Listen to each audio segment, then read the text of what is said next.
What's up, bikers? Episode 144. Today we have the Bike Sauce on. If you're not familiar with his YouTube channel, well, you got a minute or two to go look it up. And if you're stuck in traffic right now listening, guess what? You'll find out for the next 2 hours. In the meantime, I want to say, first off, thank you to everybody on Patreon. You guys are honestly the rock behind. I don't know what the fuck I'm trying to say right now, but you guys are definitely the secret to this thing keep going, because every time I am not motivated, it's you guys that keeps me motivated. And it's really simple. Those of you guys want to help out, it's $1 or it could be $5. It's really up to you. If you want to send like a payment for like $357 a month too, you can do that. But otherwise, $5, get some sticker pack, get some extra content. But realistically, what it comes down to is just the matter of helping support the channel. I don't have any sponsors. Nobody's sending me a check for all this stuff that I do, and it's you guys. So I really appreciate everybody that helps out. And until nobody's on Patreon, I guess I'll keep doing it. So anyways, if you want to help out for free and you are watching on YouTube, hit subscribe, hit the thumbs up button if you like this. And if you're listening to a podcast, you're like, man, this is my favorite podcast. Then if you go to Apple Podcasts and write a 5-star review, that helps the podcast algorithm tell the rest of the world when they search mountain bike podcast that this one comes up. Honestly, it's kind of weird how that whole thing works, but to tell you the truth, it does, because back when I didn't have many reviews, I wouldn't come up on any list when I search mountain bike podcasts. And now you search mountain bike podcast, B1KER Bar comes up. Not at the top yet though. So you guys, seriously, get out there, write some reviews for me. That'd be rad.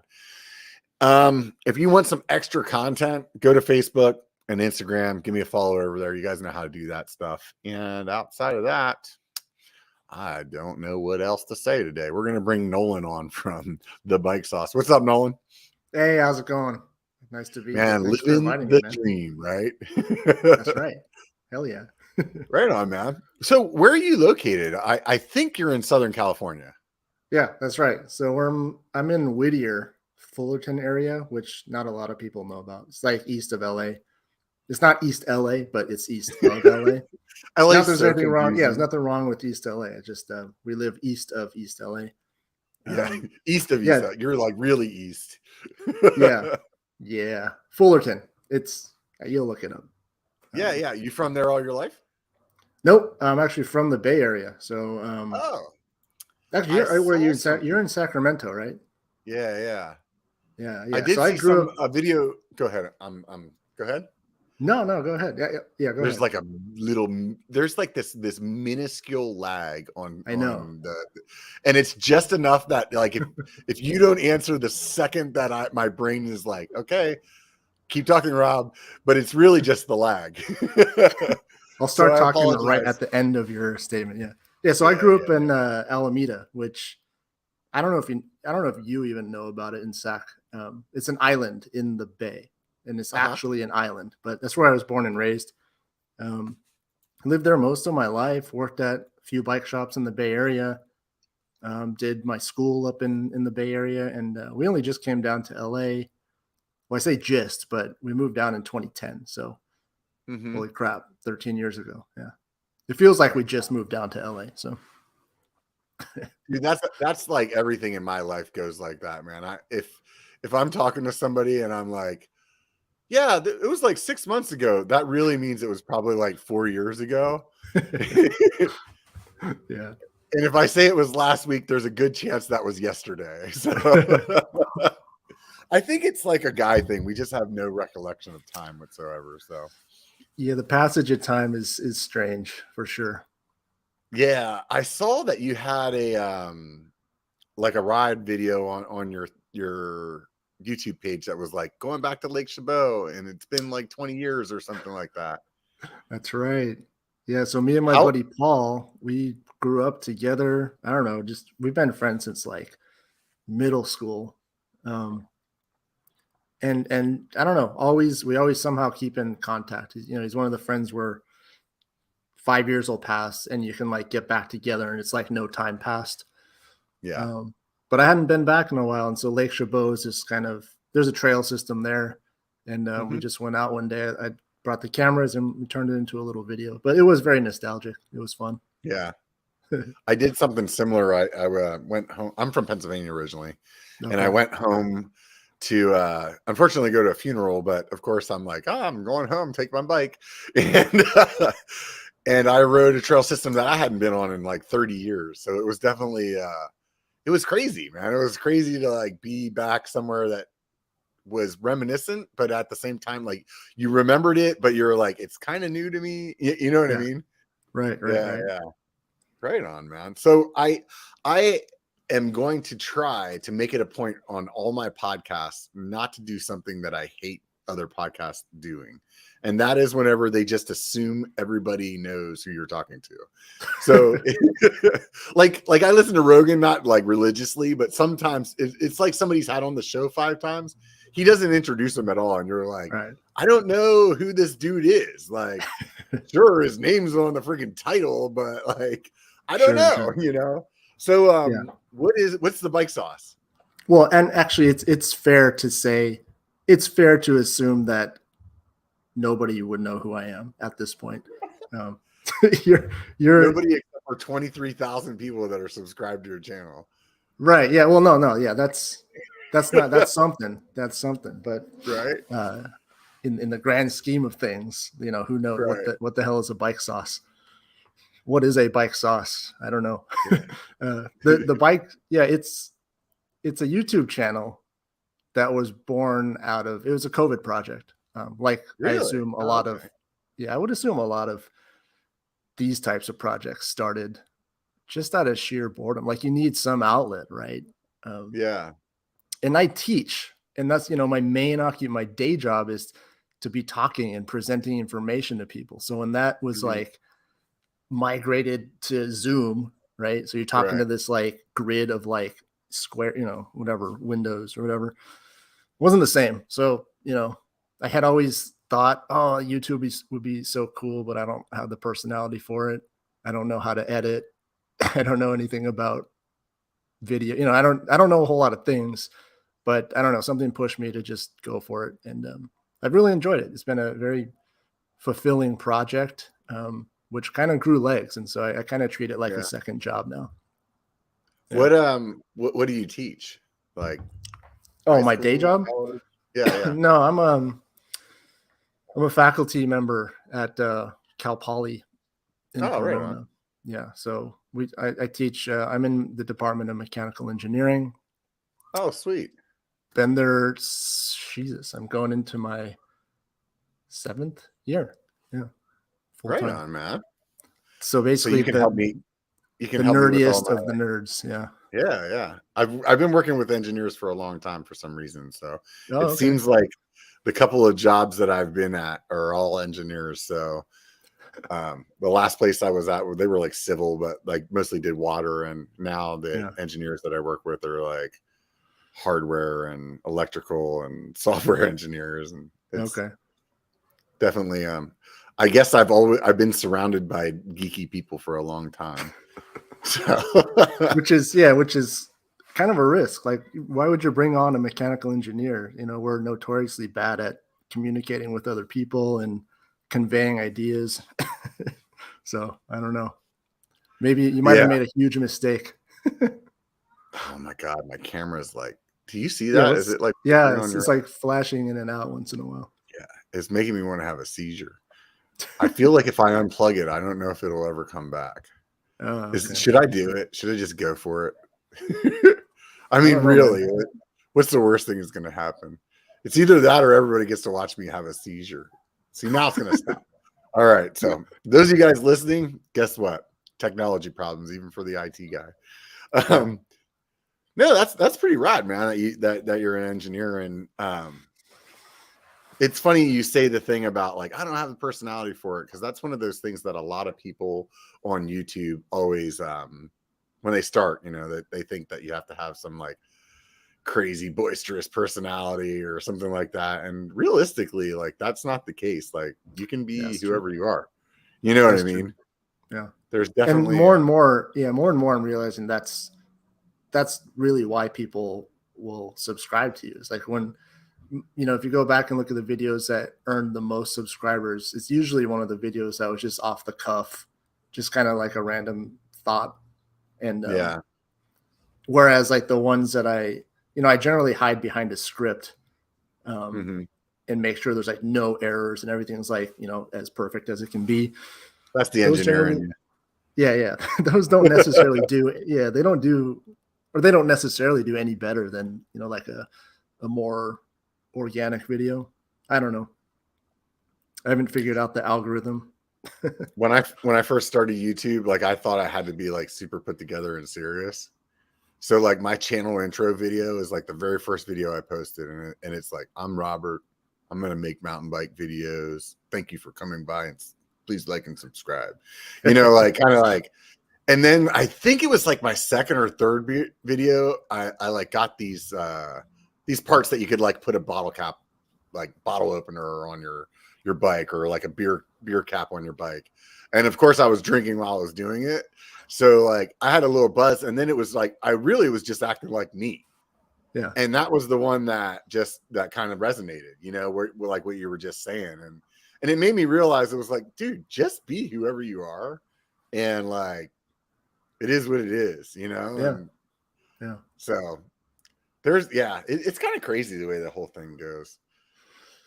Yeah. You picked up a YouTube channel during COVID. I picked up Rubik's Cube and a 3D printer, and that's been like, you think you're a dork being an engineer? Try being a 45-year-old guy doing a Rubik's Cube like constantly. Hey man, oddly enough, I just picked it up over the winter break. It's my nieces and nephews. They're like, they got it. They have it. Like, they just know how to do it now. So I was like, I'm an engineer. How hard can this be? So I picked it up, and like 7 hours later, I like finally like solved my first one after like rewinding a YouTube video 1,000 times. Were you watching the J-Perm one? I was. Yeah. I feel like that's like the first hit. And honestly, it's a really good video. So that's what I used as well. Now I'm at the point where I have like one of the Bluetooth ones that like keeps my stats for me. And I'm just like, for a long time, I think when I first started, I wanted to get under like 2 minutes because there was this Mike Boyd video. I think that's what he was shooting for. You ever watch that channel? No. It's this dude who just like learns how to do shit, man. And he times how long it takes him. So it'll be like, I want to learn how to rip a phone book in half. And it'll be like, it took me, a total of 6 hours to figure this out. And so he did it on a Rubik's Cube too. And so I was like, all right, I'm going to get under 2 minutes. And then when I got there, it was like, I want to get under a minute. All right. So there's like something in it, encoders that are tracking every movement in the cube. Yeah. Whoa. Yeah. That's pretty sweet.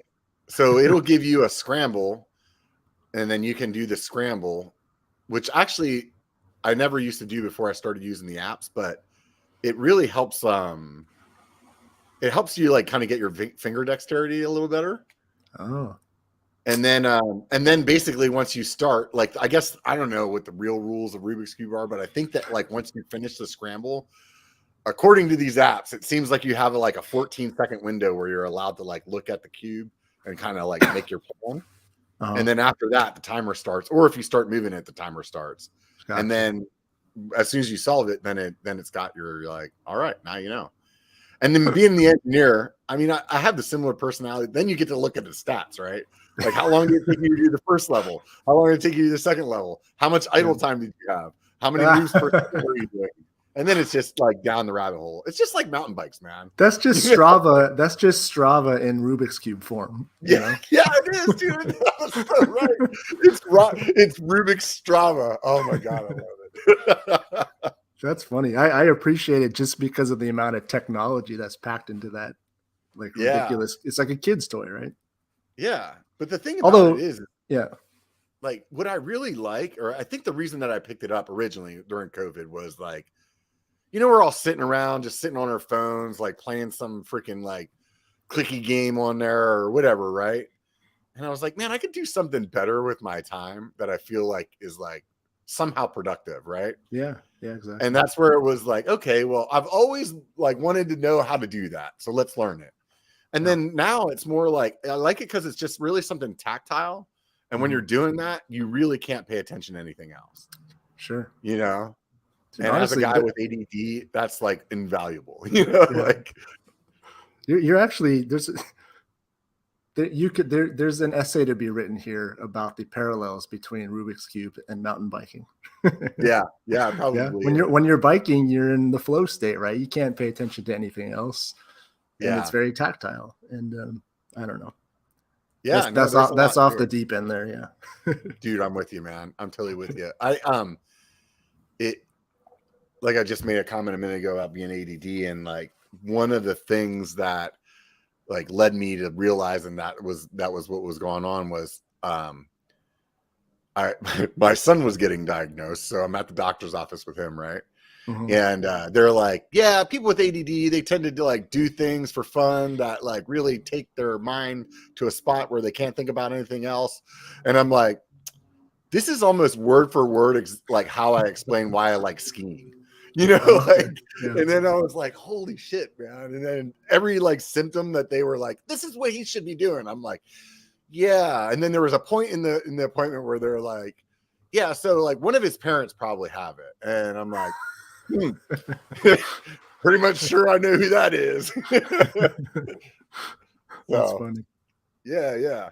So I think on your channel, you do a little bit of everything. You got some mountain bike going on there. You got some gravel, some road. Like I see a bunch of different bikes behind you. What's your anything with two wheels? That's the passion, or that's what it's become, man. Like, because that's how I grew up. Like just riding any different kind of. I never I never put myself into a box. I was never a roadie. I was never a pure mountain biker. I was never a fixie guy.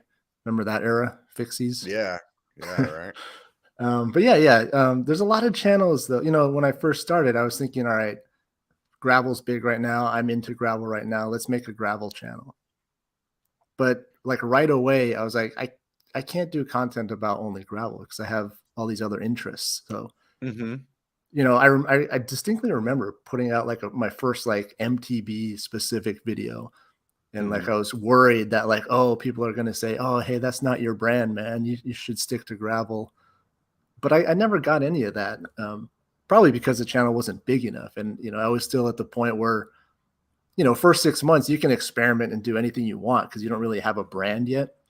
Not that I do now, but I think the point of all that is just to say like, yeah, I specifically try and I don't hide any of my interests when it comes to bikes. Like I did I think I did like one of those like crappy, like fold up e-bike things once because a company sent it to me. I was like, I can make a video about this and I'll see how far I can push it. And I took it on like the Fullerton loop here. I was trying to like ride mountain bike trails on this like little commuter e-bike thing. But it's ridiculous, but it's all fun. So yeah, there was a couple of channels like go ahead. You didn't brand yourself as a gravel channel, like by the bike sauce. It's kind of why I did Biker as well. Like that way I can anything bike, you know? Yeah. And there's this double-edged sword, right? Because you can't quote what's called niche down. So you may not get as popular in a particular segment, but you know, that wasn't necessarily the goal. Like the growth of the channel wasn't my top priority. I was just trying to basically have fun. And so this is what it became. There's old stuff. I have like vintage bikes over here. I've got like gravel bikes, mountain bikes. This newest bike right here, this is going to be a hardtail. So a little bit of everything. Yeah. How long you been riding? When did you start? When I was 4 or 5, I would say. So you've always been.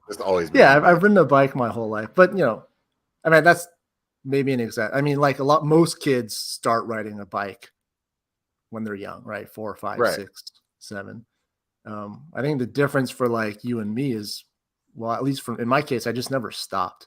And I feel like that's the thing. Like some kids, they lose interest. You go to high school, you start driving, you never come back to the bike. But in my case, the bikes have been part of my life to some degree, you know, since then.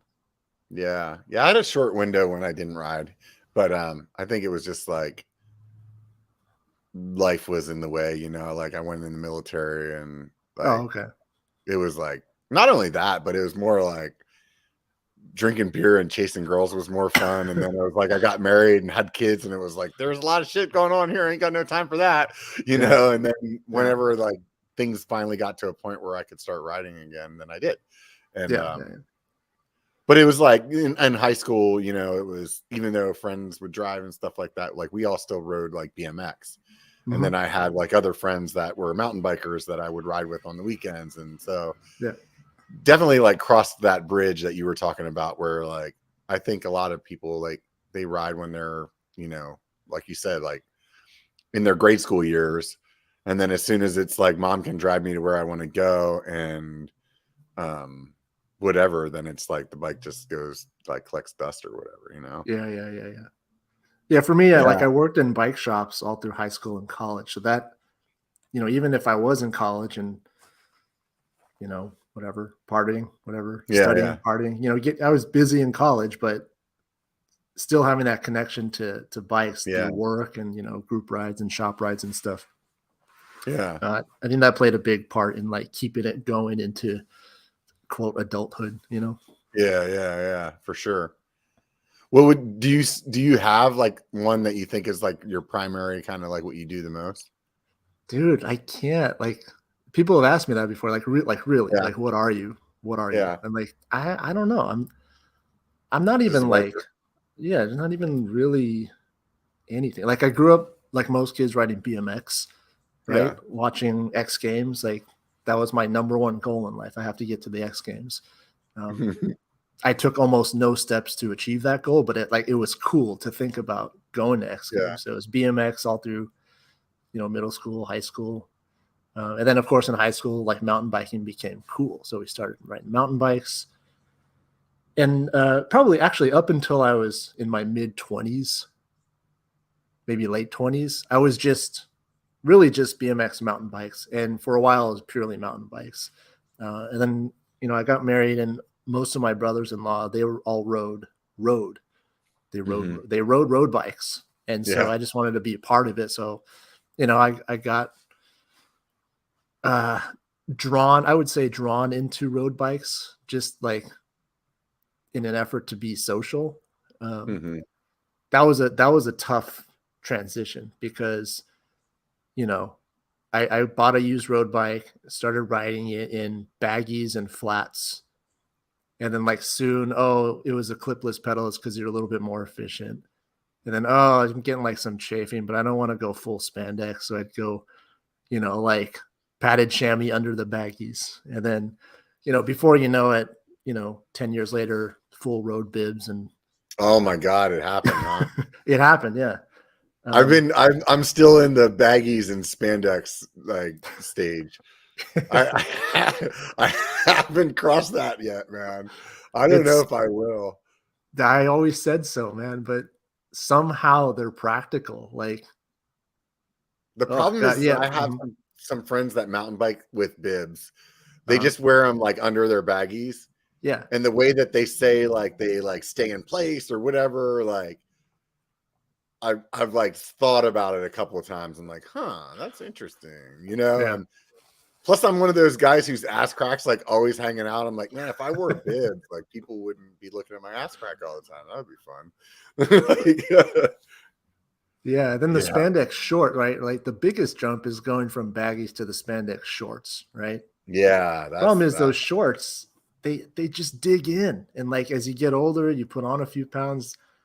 Now you're just like this dough. It's like dough, right? It just like squeezes in. You know, I mean, it just happens to the best of us, right?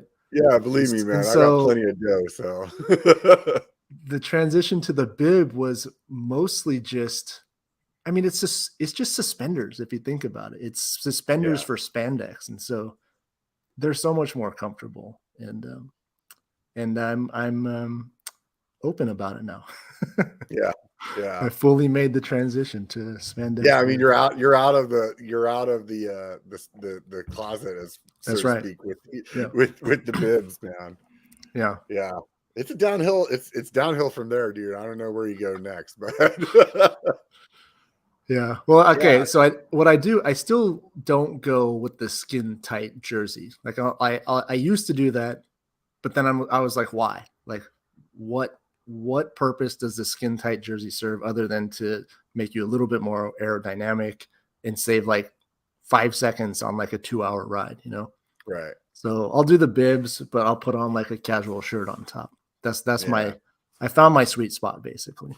Yeah. I feel like I ride so much in mountain bike that like I don't feel like I'll get rid of the baggies on the gravel bike, even though like most of the time I'm pretty much riding a road ride. Like, you know, like I just feel like I'm comfortable in that enough where I'm like, yeah, this is as far as this is going. Okay. So you found your equilibrium point. But I could see on the road bike going to like the roadie type shirt instead of my loose baggy shirts, just because like they'll flap a lot or whatever, so you could get some chafing and they have those freaking pockets on the back, you know, where you can like just throw something in there real easy.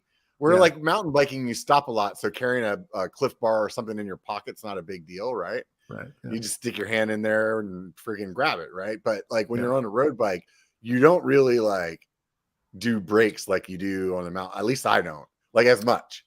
You know what I mean? Like I know what you mean. Yeah. Like you don't stop and dab and then you're like, well, since I'm stopped, I can grab this Cliff Bar. You know what I mean? Like, so having those pockets, maybe I just need to invent like a mountain bike shirt with pockets on the back. Pocket. I just need one. That's your next thing. Well, actually, interesting you say that. I've been reluctant to go with the fanny pack, but recently I did it. I crossed that threshold too. Oh yeah, I fell down that rabbit hole a while ago. Because it's practical. What got you to go into the fanny pack? Because all the crap that I have to carry and there's nowhere to put it. You know, like on a gravel bike, I've always got a frame bag, like a handlebar bag or like some type of storage. But mountain bikes, I mean, I tried, a handlebar bag on the mountain bike, but it's just like it flops all over the place. So you were just like carrying nothing. You were one of those dudes. Yeah, well, used to be. Just used all your buddies' tools and shit. No, I mean, I strap shit to my frame. Like I got like, tools, tube, everything I need to change a flat, like strapped to the frame. But then I still got like, keys, phone, little snack or whatever. Yeah. So, as much as I hate to, well, I don't hate to admit it, but the fanny pack, is a little bit reluctant. And I call it a fanny pack because that's what it is, right? Like companies now are trying to like call it a hip pack, which sounds a little better, but that shit. Yeah, dude, it's a fanny pack, man. Oh my God, I'm pulling the plug on this camera. We're gonna see what happens. All right, it's freaking driving me crazy. Is it coming back? Is the question. Oh shit, I think I broke it. Oh man. That was just wrong. All right. So so it's just a matter of you carrying around your stuff. That's what it really came down to. Yeah, I mean, for most of us, right? No one wears a fanny pack because it's stylish. You wear it because it's practical. Right. For me, oh my God, this thing's making me paranoid now. I'm like, if I close that, what's gonna happen? I still have audio and you're still live. It's just black. Yeah. I think I just need to restart my OBS here, and then once that happens, I'll be golden. I'll be able to redo everything. It'll be amazing. Until then, freaking StreamYard is gonna go nuts. But at least I don't have to watch the thing blinking anymore. So for me, like the fanny pack doesn't really have to do with carrying anything other than water, because I strapped everything to the bike, like what you were saying. And but oh my God, it didn't work. But for whatever reason, I just can't carry enough water when it gets super hot, right? And I don't want to carry a Camelback, so that's kind of I got it. Nice. So for me, it was kind of like going down that road. Like I strapped everything. I got a hardtails where it started.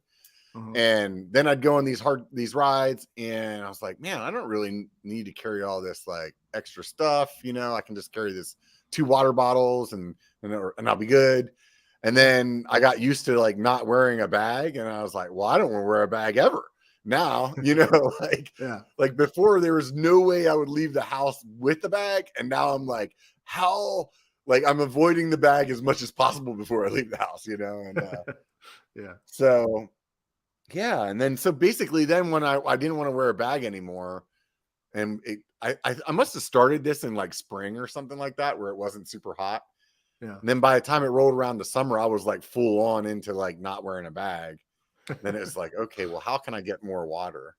Yeah. So I use this Lab Ostra hip pack. It's just for like, it's basically only for water bottles. So it doesn't have a bladder. Because for me, like the ones with the bladder, it just ends up being like too heavy. And it's like all this stuff. So it's always like you're like fighting this battle to like keep it in the right spot, or it's like sagging down. And like with the water bottle one, it's like I just have the 2 bottles in there. It does have a little pocket in the middle, but usually I don't have anything in. If I have anything in there, it's like stickers or maybe a Cliff Bar or something like that. But well, then on bigger rides, I still use like a Camelback. I still go back full backpack if it's going to be like a really long ride, which actually becomes more convenient because you just dump all your stuff in there. Yeah, I'm so anti backpack now. Like even on the big rides, what I do is I can carry 4 bottles, so like 2 on the bike, 2 in the fanny pack, and that's almost the same as like a big hydration pack. Yeah. And then the other thing I do is there's like a little bag by Sawyer that has a water filter on it that you can like just dip in a lake or a river or creek or whatever and get clean water that way. And I've used that on some like big epic rides up in Tahoe. But for the most part, like 4 water bottles, I can make it through a day. Or I'll like plan a route where I'm like coming back by the car, and I can only have to worry about carrying 2, and I can swing by the car and grab some more water, or something like that. So sure, yeah. It's funny, funny how it is. Like I never thought that I would wear a hip pack, let alone get rid of the bag, because I used to be like one of those guys that had everything. Yeah. You know what I mean? Like pulling the kitchen sink out of my bag. Like, oh yeah, I got one of those. Like so many tools and parts for things. It was like, why I'm like carrying a garage.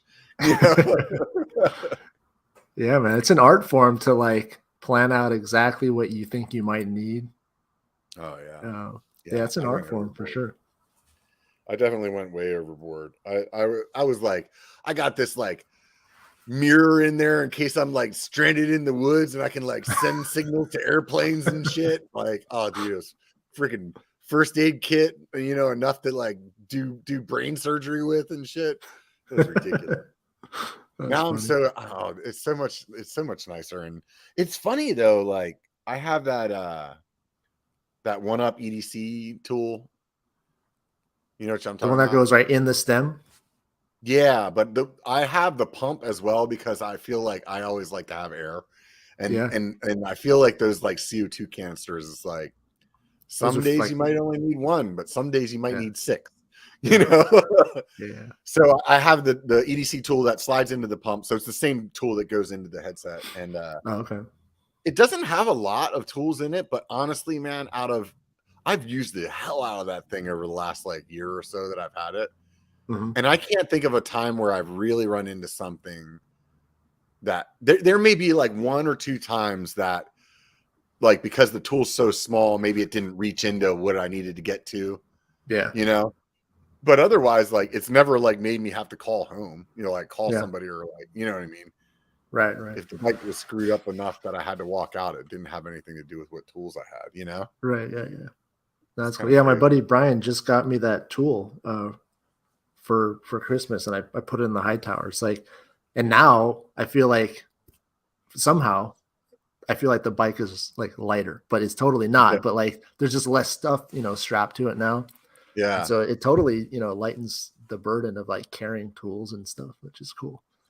Yeah, it will only be a matter of time till you're like setting that up on all your bikes. That's what I end up doing. I have like the pump like mount on both my mountain bikes, and I just grab the pump, change to the other bike. Right. That's cool, man. So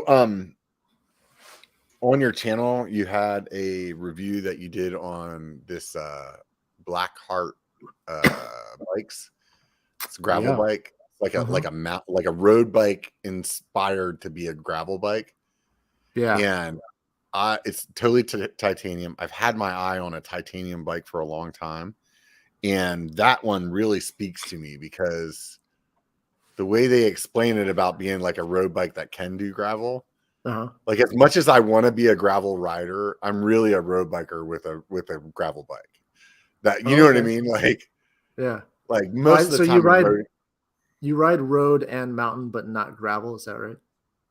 I do ride gravel, but it's not as much as I'd like it to be. You know what I mean? Yeah. So like here, I'll give you the really short version. I never wanted to be on a road bike ever. Like there was zero part of me that wanted to do that. But like you get older and you gain weight and you're like, how can I burn more calories? And in Sacramento, it was flat as hell. So it was like 15 miles to work. I was like, dude, I can ride to work in like an hour.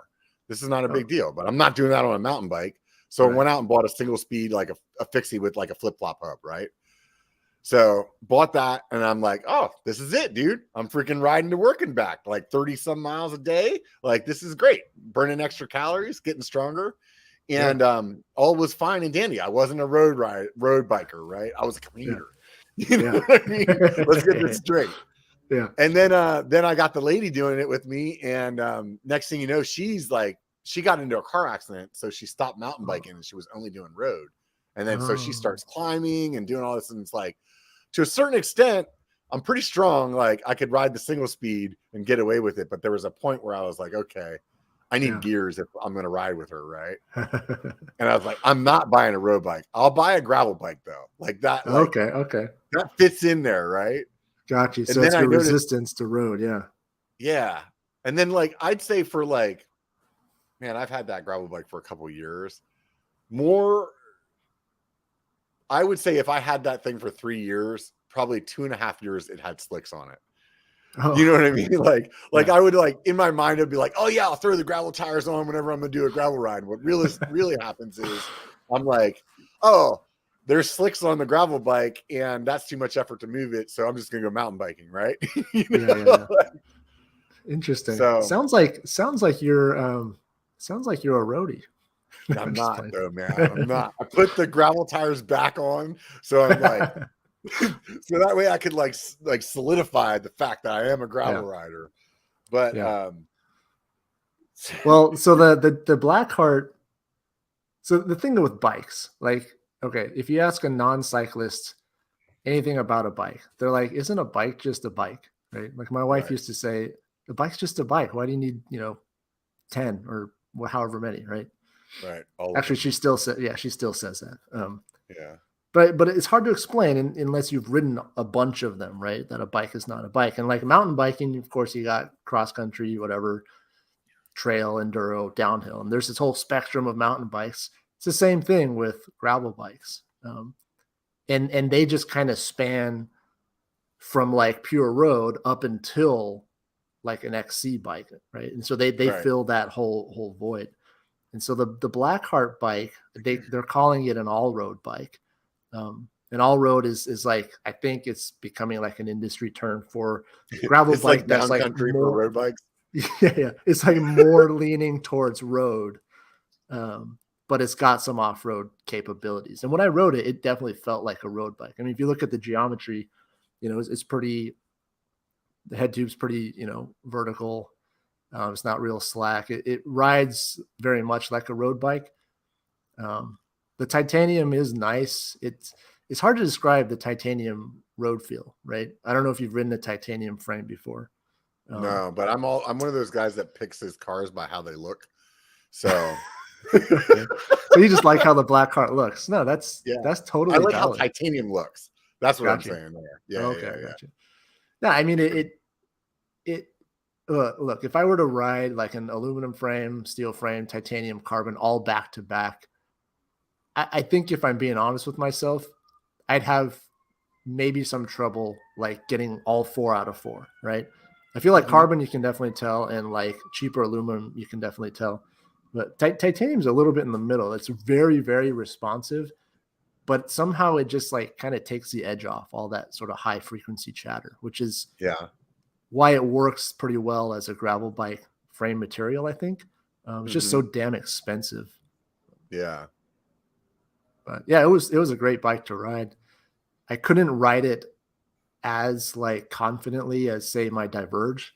And I think that all just comes down to geometry, which is crazy because when you look at like the charts, you look at, oh, this, 1 degree difference in head tube angle or 5 millimeters difference in trail. Dude, all those little changes make a huge difference in how the bike rides. So, it's unbelievable. I don't know the voodoo behind all of that, but I mean, I've had the same conversation with friends, whether we're talking about road or mountain or anything. It's like, dude, they will change, something by a millimeter, and it's like, wow, this bike is actually better. I don't know how the hell that is, or like a degree or a half of a degree, and you're like, this doesn't make any sense to me. Like, but yeah. Well, one way to look at it, and I started thinking about this recently. If you think about like every possible modern bike in existence right now, you just take the head tube, for instance.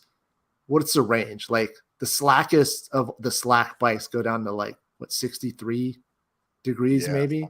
Maybe. And like the most aggressive of the aggressive road bikes maybe go to like 72 degrees or 73 maybe. So we're talking about 10 degrees difference. Just talking about head tube angle, that's the difference between like a race road bike versus like the most slack enduro bike, 10 degrees. So if you put it that way, then a degree actually may make a pretty big difference within those 10 degrees. Yeah, that's a good way to look at it. That is a really good way to look at it. Huh. Like chainstay length is another one, right? Like the most tucked of all tucked chainstays is like 420 millimeters, 425-ish. And you go out to like the super long haul truckers, like the Surly, that they have that super long rear end. That might go to like, I forgot the number, but 450, 460. You're talking like maybe 4 centimeters in total of difference between the most tucked versus the longest rear end out there. So when you're talking about changes of 3 or 4 millimeters, as a percentage of the total range of chainstay length available, it's actually a pretty big change. Yeah. Damn engineers, man. Freaking everybody's sitting in traffic right now. Freaking mind just nerd. Yeah, I can see it in the chat. Totally, nerd totally nerd, makes nerd. sense though. Yeah. It's definitely it's interesting. It's really interesting how that goes, and it's one of those things like I'm a big Santa Cruz fan. I've had the Bronson for a couple different versions. And every time you get on like the new one and you're like, wow, okay, this does handle better. This does do this better. And you always think to yourself, like, how are they going to possibly make this better? Right. Like there has to be like a point that it just stops. They're like, you know what? We can't do shit to the frame anymore. You know what I mean? Like, but it doesn't seem like that happens. It's like, oh my God. It's like, how is this like, I mean, the bike's been around for so freaking long. You think they would have got there by now. You know what I mean? Where they're like, nope, nothing else we can do. I think if we're being honest, I think we already passed that point. I think we passed it maybe once or twice, and just the industry just keeps circling back. You know? Like, what's a good example?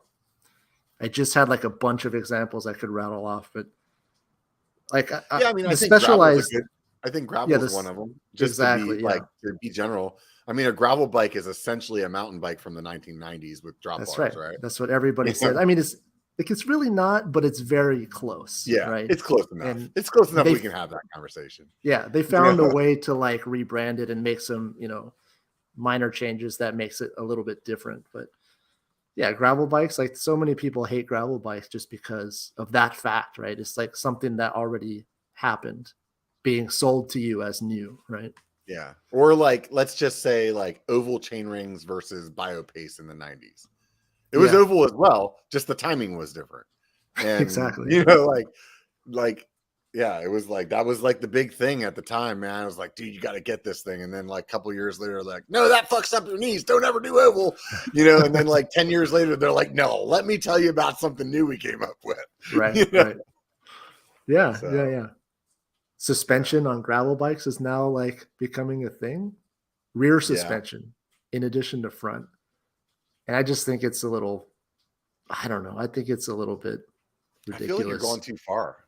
Like you might as well get an XC bike, right? that's they make a sticker out of that and put it on all the gravel bikes, you know. Yeah. Just get the ones with full suspension, you know.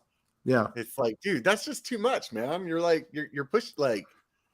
Yeah. I mean, I did the same thing with my hardtail. I like put fat like plus tires on it and cush core on it, and I upgraded the fork to 140 from like 120, and I'm like, dude, aside from putting a shock on it, I pretty much put a shock on it.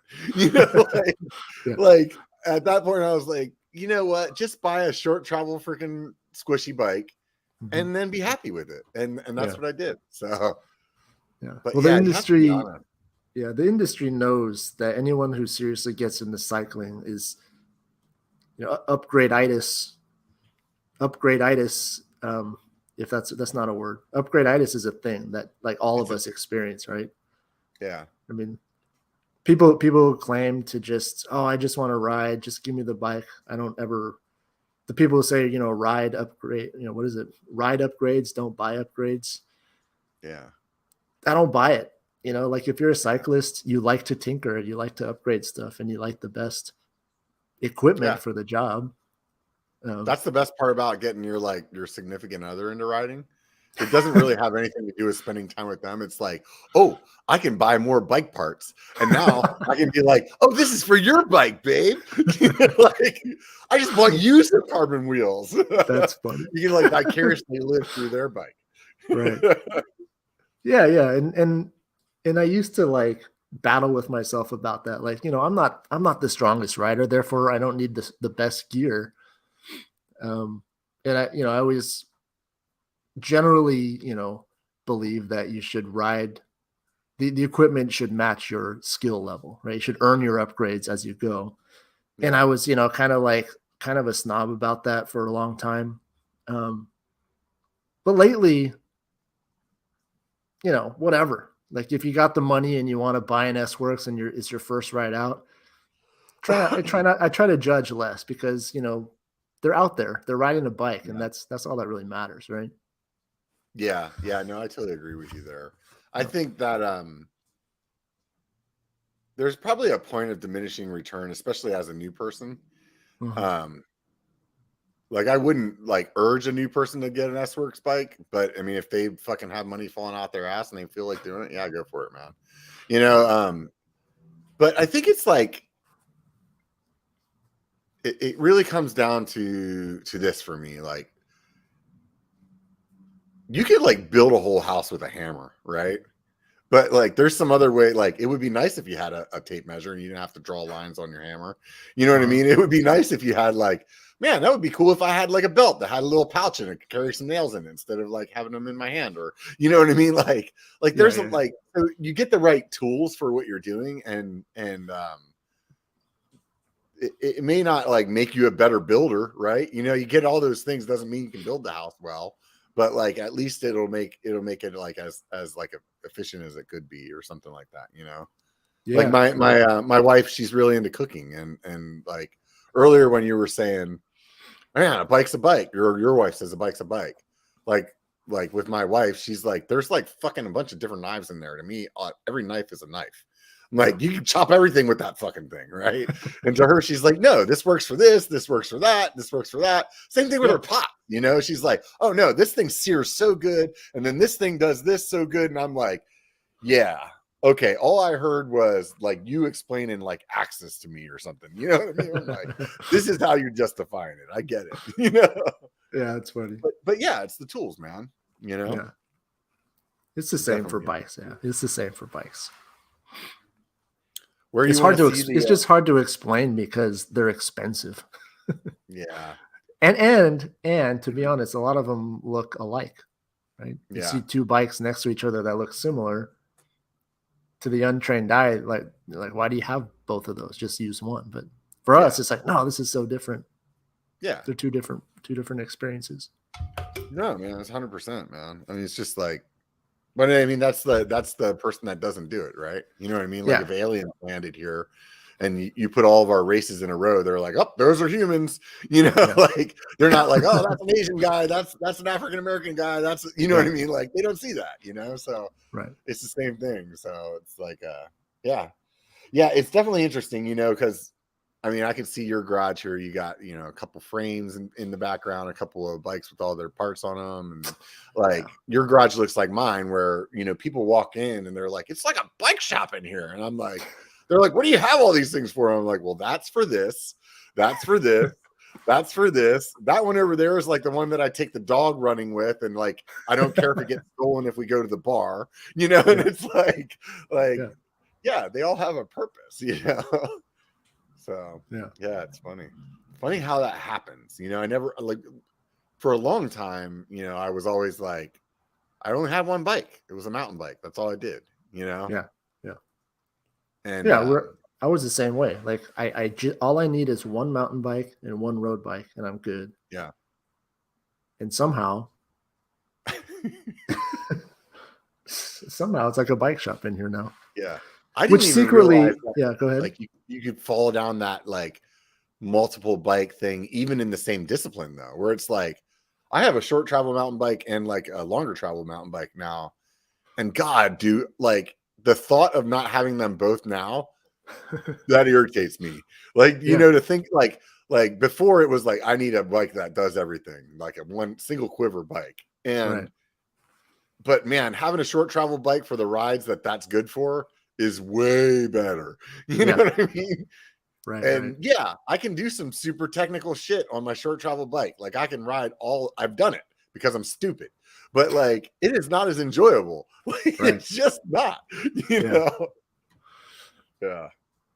Yeah. So, funny how that all plays out. So how long you been doing the channel now? So since like beginning of 2020, something like that, or no, August of 2020. Mm-hmm. Yeah, so coming up on past 2 years, almost 2.5 years, I guess. Right on, man. Yeah, and the goal at the time was one video a week, because I thought that was reasonable, and it has been. You know, at first I thought, no, I can definitely do 2 or 3 videos a week, but like I made it a point to only put out one, partially because sustainability. Like I felt like I wanted this thing to last a long time. And I also feel like to some degree, you know, quality over quantity. You know, if I spend more hours on one video and it does well, then next time people come back, they can expect the same thing. But yeah, but aside from a couple of weeks here and there, it's been one video a week since August 2020. Right on, man. Yeah. That's tough to do, man. It really is. Yeah. Sound like a lot, but when you have a full-time job and a family and kids and 1,000 other responsibilities, it can, you know, the weekend creeps up on me every week, and it's like, oh shit, I haven't done enough editing, or the video's not ready, or I need more B-roll.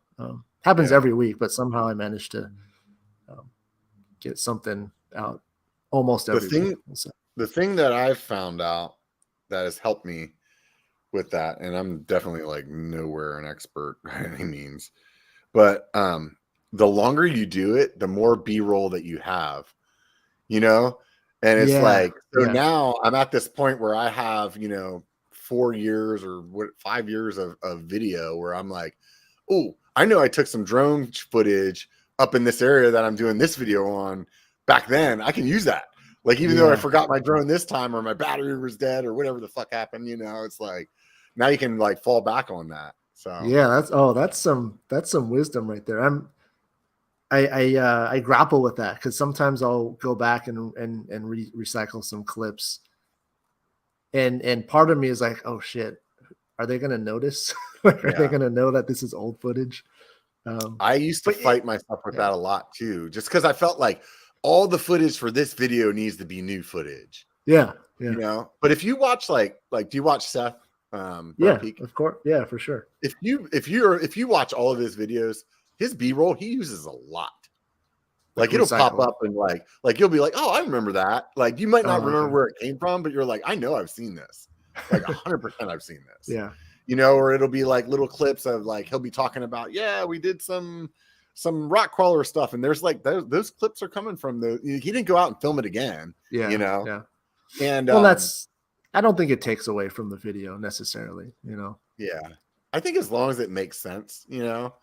And for me, it's been really fun to be able, because I do a lot of like trail videos.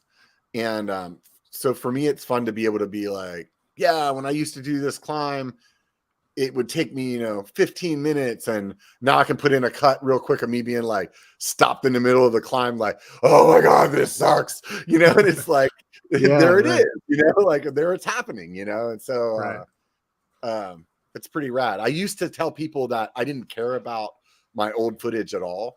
Like if it all got deleted, big deal. And just within like the last 6 months, I ended up signing up for like Backblaze and like decided like I need to back up everything because if I lose all this footage, I'm gonna be unbelievably upset. Like it wouldn't kill the channel. It would definitely just take away a lot of film that I have, a lot of stuff. Yeah. Well, it takes away that safety cushion, right? You're kind of on the hook for everything again. Yeah. Yeah. You got to build it all back up. Yeah. So yeah, it's kind of crazy. So how did you go about learning how to edit? Just freaking YouTube? No, I used to make like, they call me the family historian because I'd always have a camera, like just on family ski trips. I'd always have the GoPro out or whatever and make little edits here and there that I would share with just the family, using like, iMovie or whatever. So I always kind of had like the concept of putting a video together. The tricky part for me was trying to learn how to edit for YouTube specifically, which means like the whole point of, everything just has to hold the audience attention. Like the way you edit should be such that the viewer doesn't want to click away at any point. Like that's been the goal. It's really hard. Like I'm not great at it, but that's at least where my mind is now, like how to edit for retention, which is hard. Like I can't do it yet, but that's just where my mind is now. So that's what I'm trying to learn. Technically, like I understand how to do everything as far as like how to put in audio and sync audio from different sources and all that. And, lighting and all that kind of stuff. Basic YouTube knowledge. Yeah. So I would never say like, I never sat down and like quote learned how to edit. It's just kind of on the fly. You watch an old video, like, oof. Like anytime I watch an old video, it's like, oh dude, that was awful. So try and like correct whatever I thought was awful in the last video, I'll try and correct in the next one and so forth. So it's a very iterative process. Yeah, I always think my last video was my best one. Yeah. Yeah, I feel the same. And then if I go back and watch like my favorite video from last year, I will like hate it. Because I'll be like, oh, I should have cut there. Oh, I should have put B-roll in. Oh my God, that's out of like the audio. You know what I mean? It's like, it's like everything that you've learned in that year, all of a sudden now that you're critical of, you're like, doesn't it make you wonder like how you got your first 1,000 subscribers? Oh yeah. Just the generosity of those people, man. Yeah. The first subscriber that I got that wasn't one of my friends, I thought was like a troll. I was like, there's no way. There's no way somebody's following me. And the guy was like, dude, that was awesome. And I was like, this guy's pulling my leg.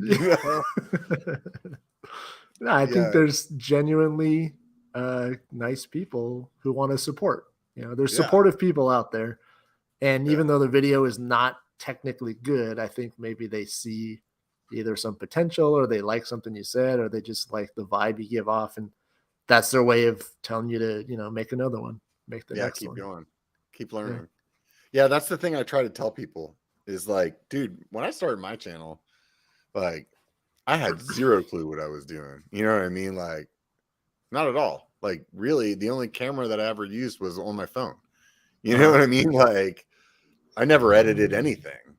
Yeah. And so it was like, I didn't even know like what a jump cut was, or, you know, like voiceovers. What are you talking about, voiceovers? I just stand here in front of the camera and say this over and over again until I get it right.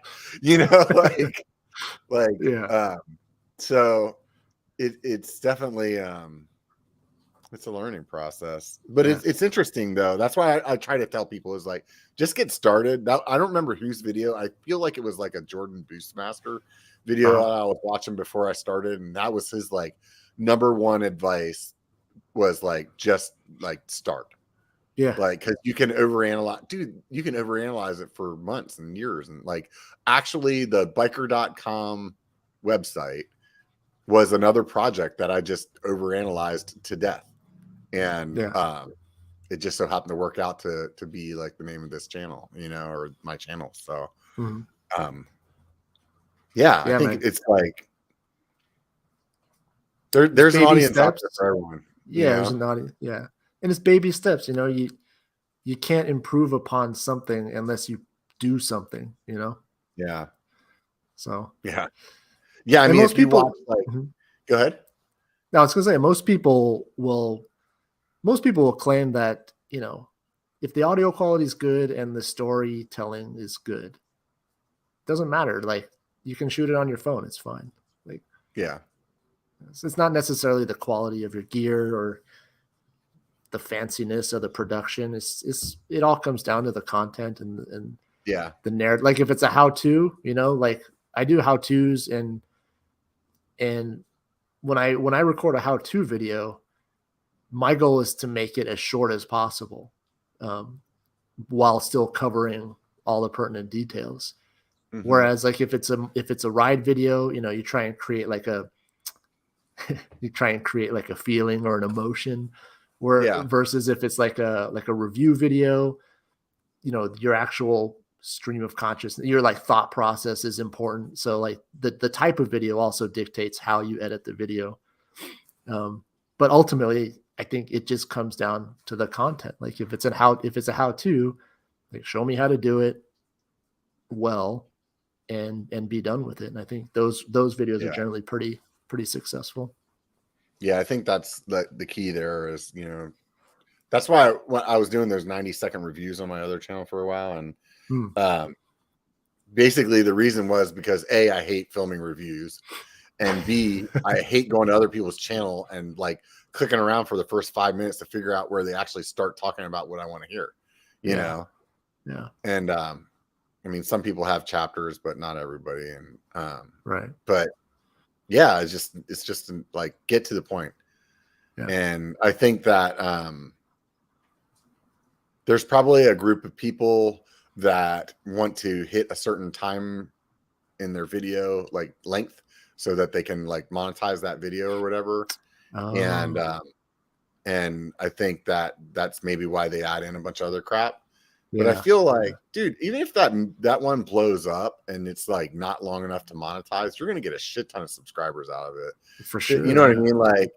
Like so like let it be what it is and like make it the right length for what it should be, and like move on, you know? And yeah, I'm always like cutting stuff out. And it always, like, if I had like unlimited amount of time to edit, I think ultimately it would just be this like nerdy term again, exponential. Like, you know, at first you got all this like fluff you can cut out, and then the next edit, you know, you can cut out a little bit more, and then a little bit more here and there. And it just kind of like eventually reaches this steady state value where like you can't cut anything, you can't cut any more fat, otherwise it won't make sense anymore. Right. And ideally that's where I like try and get. Realistically, I probably get to like, you know, some most of the way. Some fraction in there. But to me, like, walking away from an edit for a while, that's been like the most important thing that I've learned over the past years. Like, you know, you're in the zone, you're editing for like 2 or 3 hours straight. The biggest mistake that I've made is like, as soon as I'm done with that, clicking render and uploading, because like if I walk away for a couple hours and come back to it, I'm like, oh my God, I could cut out like another minute or yeah, or more. Or like, oh, that didn't make any sense when I listened to that. Yeah. Yeah. What I'll usually do is I'll make my wife watch it. And oh, really? I can like watch her. I mean, I don't always, but a lot of times I will. Like if I feel like there's like, hey, there's something that needs to happen here, like I'll have her watch it and then kind of see what her like reactions are, and then also like mentally take like note of, now I'm really like on the point, like or on the spot for this video. Mm-hmm. And maybe I will look at it then in a different light as well. Like, man, I cut that spot right there to like too close. You know what I mean? Where it's like, I just finished that sentence and now there's no like natural pause in between that one and the next one because I like just cut the shit out of it. You know what I mean? Like, stuff like that. So yeah.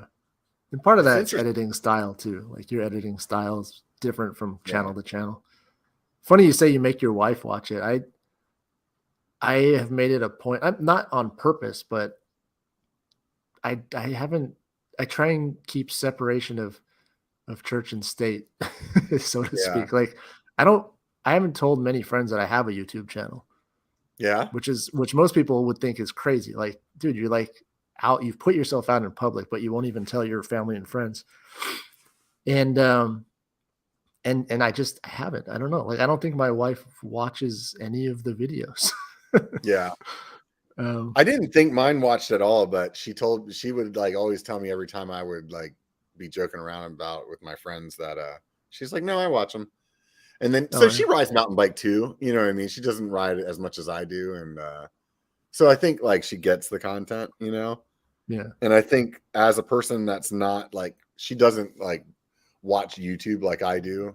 Right. Like when she goes out of town, which is a lot because what her job is. Like I might only watch YouTube the whole time that she's gone. You know what I mean? Like I'm watching all kinds of different shit, but it's like I might only be watching YouTube the whole time. Where like her, she's like definitely gonna watch some show on HBO or whatever like regular syndicated television. I feel like that's pretty typical. Yeah, so like for her to watch a YouTube video of mine, like she definitely looks at it as somebody that's like not really in the YouTube scope. Like so she'll be like, why were you talking so much at the beginning? Like what is all this? This is freaking annoying, like so, yeah. So that's fun. It's good. I think it's good to have like a some kind of like place that you can go ask for like a third party view, or yeah. It probably is a smart idea to get that feedback, but I mean, we use that Slack channel sometimes with the other creators too, where it's like, dude, I'm stuck on this thumbnail. Like, I know it's not good, but I can't come up with any other ideas, and that really helps. It's nice to have other creators that understand, because you could show your friend like 2 different thumbnails and they're like, yeah, those look sick. Like they don't know what they're looking at in order to like really give you good advice. You could just ask them like, which one would you click on? But they wouldn't be like, you know what? I think you should crop that out a little bit, bring that in, blur in the background, and then use some more arrows. Yeah, and the Slack group, they're really active. Like they'll take the time and help you out and like offer you concrete suggestions, which is really helpful. Yeah. It's a good group. It's a good group. So yeah. The funny thing of that guy that I was telling you about, that was my first subscriber that I thought was scamming me, was he was actually a content creator. And he's the one that helped him, and I and one other person were the ones that like created that Slack group originally. So okay. Yeah. It's funny how have you befriended any of your subscribers? So no, not like in person, like in real life. Like, do you hang out with any of them? No, I don't. Well, unless you count my friends who found out that I had a channel.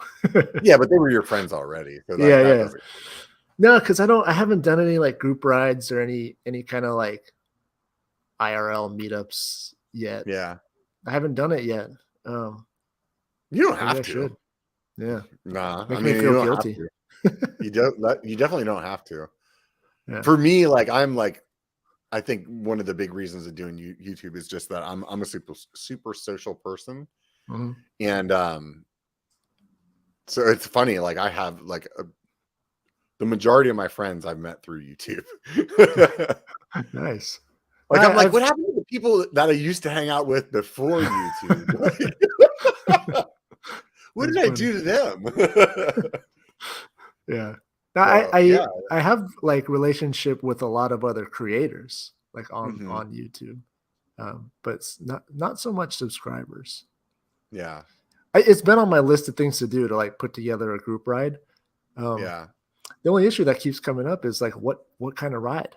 Is it going to be a mountain bike or gravel or like a vintage clunker ride? You know, maybe do them all. I mean, it's really up to you. Like if that's what you want to. I like when I first set up my Patreon, I was like, yeah, I'm going to do group rides, and I never do. Like it's just not really like I've done them in the past, and it's fun. It's really fun to like meet the people. You know what I mean?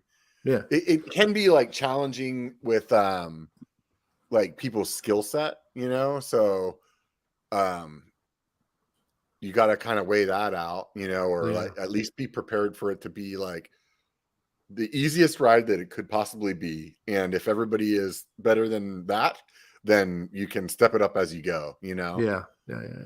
But mountain biking is or biking in general, it's like so subjective, right? You know, like a short ride on a road bike for me is like 30 miles. You know what I mean? Like, you know, like where some people are like, yeah, I went on a short ride. They're like 10, you know, or like a long ride on the road bike to me would be like 50 or 60, where somebody else's long ride might be 100, right? You know?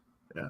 And the same thing goes with like mountain biking, where it's like, you know, like to me, I'm like, 4,000 feet of climbing, that's not too bad, you know. And some people are like, dude, I never do 1,500, you know, like that's good, you know, like that's the biggest day I've ever done, you know. And right.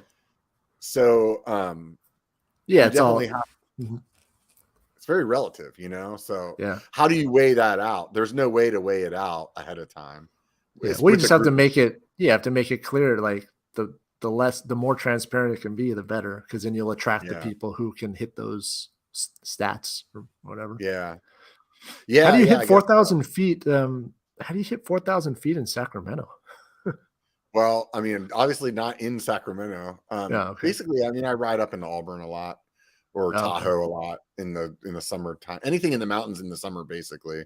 Yeah. And then Auburn, and there's some stuff in El Dorado, let's just call it Folsom area. There's some other stuff that you can ride around there. Is Rockville still a thing out there? Yeah, I ride there frequently. I think Rockville is like Sedona, where the miles don't and the elevation like doesn't add up to like how beat you are. Like you can be in Sedona or Rockville, and you're like, oh my god, whew, we went a long ways. My heart's like pounding. I'm freaking feeling smoked. And you look down, you're like 2 miles. You know, like 2 miles in Auburn, you're like not even you're halfway up the first climb. You know, like I remember that about Rockville specifically. It's just it kind of feels like a bike park, sort of. Just like the network of trails, but it's a lot of like quick ups, quick downs, quick ups, quick downs. Yeah. And those will beat you up pretty fast. Yeah, especially when it's like challenging. That is a place that I like to do, or that I've done group rides in the past.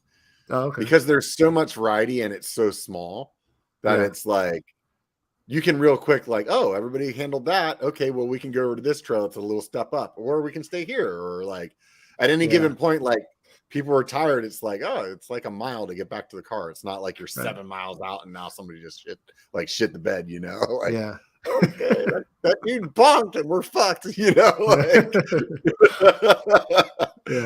So that's pretty fun there. So I like that place. Cool. So, and then I mean, basically the way I explain it is like in the winter, I'm riding everything down in the valley from like San Jose, like demo kind of stuff, or UC, or Santa Rosa, Annandale, or Napa, or like Oak Hill Mine out in Calistoga, to Auburn, stuff like that. So, and then as soon as the snow melts, then it's like higher elevation. As much, as much as I can do up there. But then I'm still like supplementing with those other like basically Auburn most of the time for like the midweek kind of keep your legs together, your skill set together kind of stuff. Yeah. I used to be like ride 1 day a week kind of guy, maybe 2 if I was lucky. And now I'm like a 5 day a week guy. Yeah. Well, how old are your kids? My kids are out of the house. So there you go. Yeah. That's definitely a big kicker there, right? Yeah, I'm lucky to get 2 rides in a week right now. You have young kids. 4 and 7. Yeah. Two's very like, I mean, that's good. It's you can be very strong with 2 rides, and you can like have fun with those, like I feel like it's the right amount. Like what I'm doing is excessive, but it's like what else? Like I don't what else am I going to do with my time? You know what I mean? Hey man, like it's been raining feeling. like holy hell, it's been raining lately, and I'm like freaking went crazy. Like for the first couple of weeks, it was like I was not riding my bike, so I'm not doing any of the fitness things. So I'm like, let's just drink beer, eat all this fucking food, and watch football. This sounds good. And then, I had to put the kibosh on that because, it's just ridiculous. So I started doing Zwift. Have you ever done that? Dude, yeah, I got my whole, can't see it, but I'm on the KER. What is it called? The Wahoo? The Wahoo KER and the KER Climb and the TV with like the. So you have the thing that adjusts your front end too, huh? Yeah, I got that thing. Honestly, I didn't. I have it. I didn't. What do you think of it? It's interesting. It definitely makes it a little bit more immersive. The KER Climb. The problem is there's always like a tiny delay. So you see on the screen, you start going up, and then like 3-4 seconds later, then comes the incline. And then once in a while it'll trip out, which is the worst because like out of nowhere, 15% and the front end just like pops up in the air. And it is like a couple times I literally almost fell off because I was just like cruising, just like hands lightly on the tops, all of a sudden the front end comes flying up. I'm like, what the hell is happening? But in general, it does. It's a pretty immersive. I think it's the best we can do simulation wise right now. I don't hate it. Like I don't hate riding the trainer indoors. It's just not as fun as being outside. I feel like they should build one of those like tire lifter things that's just like a cradle that you just like sit your tire in instead of having to take your wheel off. Oh yeah. Like I feel like I don't know, like for me, it's already annoying enough that I'd have to take my bike off the trainer to like go for a ride. So to like have to like take off my front wheel too, I'm like, ugh. Right. I'm just gonna buy another bike. And then at that point, you're like, why the hell do I have the trainer? I might as well just buy a trainer bike, like exactly. Yeah. You know what I mean? Yeah. Well, that's just one of the byproducts, I think, of having a bike YouTube channel. There's enough bikes where you can just have the trainer bike. Yeah. Like I have the wind space on the trainer right now. So I don't, and then I have the Diverge over there and the Poseidon's over here. So I can just grab a different bike if I'm going to go outside for real. But yeah, I mean, it is a little bit annoying. You could go with the wheel on trainers. They do have those, but not for the front, right? Yeah. I feel like I just came up with an idea. This is a win-win situation. Okay. All right. I get to spend money on bikes and I get to do something else. I don't remember what the other thing was, but I think I should get one of those freaking Chinese bikes because I could build one super cheap, right?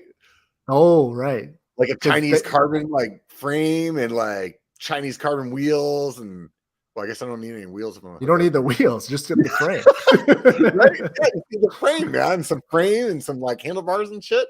There you go. You don't even need brakes. Right? Yeah. Oh, dude, it's idea. on. This is a video. This is definitely gonna happen. Yeah. How because cheap you can you get do those it? frames Right? like so cheap, right? Yeah. There you go. Oh, Well, dude. and Now I'm gonna have also, to buy that lifter, what? the 15% dick punch Why that you carbon got. though? Like, what do you need carbon for on an indoor trainer? I Just get know, like right? the Because crappy. carbon. Yeah, just get the cheapest aluminum. Do No they have a brakes. cheap aluminum Chinese one? I mean, like, am I gonna get anything? Like, what if I want to ride that bike someday? I might Well, as well then buy the carbon, right? I guess. Well, that's the thing. Do you trust it? I don't know, man. I've heard horror Yeah. stories. Yeah, those things are like it's hit or miss. There's Dude, some that's guys it. though, man. They're like all in about their like Chinese Yeah. carbon frames and stuff. No, they are for sure. Yeah. There's a dude I work with. He like did all the research and he's like, look, this is made at this factory that I bought this from is the same factory that does like X, Y, and Z bikes. You know what I mean? Right. So it's Yeah. like they're legit. I mean, if they're gonna cut some corners, they probably might have cut some corners, but they're not gonna cut like them the same as like the other one, like the one Yeah. down the dark alley, right? Well, that's the thing. It's hard to tell. Like, yeah. I think there's enough information out there though, and there's probably a website that has a forum on it that is like dedicated to people that only want to buy the cheapest bike that they can get from wherever. You know what I mean? Yeah. Yeah. Like it's the internet, man. There's a group. I bet you there's a Reddit group. There's a Reddit group that's like, dude, here's where you go from. There was some other guy I was watching recently. Because he had a bunch of Zwift content, so he's like in the UK, and he did like a whole Chinese carbon bike kind of thing. And I think I know who that is. Like the name eludes me right now. Yeah, I can't think of it either, but yeah, I think I even reached out to him about being on the podcast. Which yeah, we'll see if he ends up. After I saw your video, I ended up reaching out to the Blackheart guys, and they're going to be on next week actually. Oh, cool. Yeah, I could have. Yeah. I could have given you their information. Yeah, Zach is it going to be Zach or Cody, Kristen? It'll probably be Zach. I feel like it's whoever's in Truckee. I think that's Zach. Oh, they moved up here now. I did not know. They still have some stuff going on in LA, but the main guy I think is it Zach is the main guy?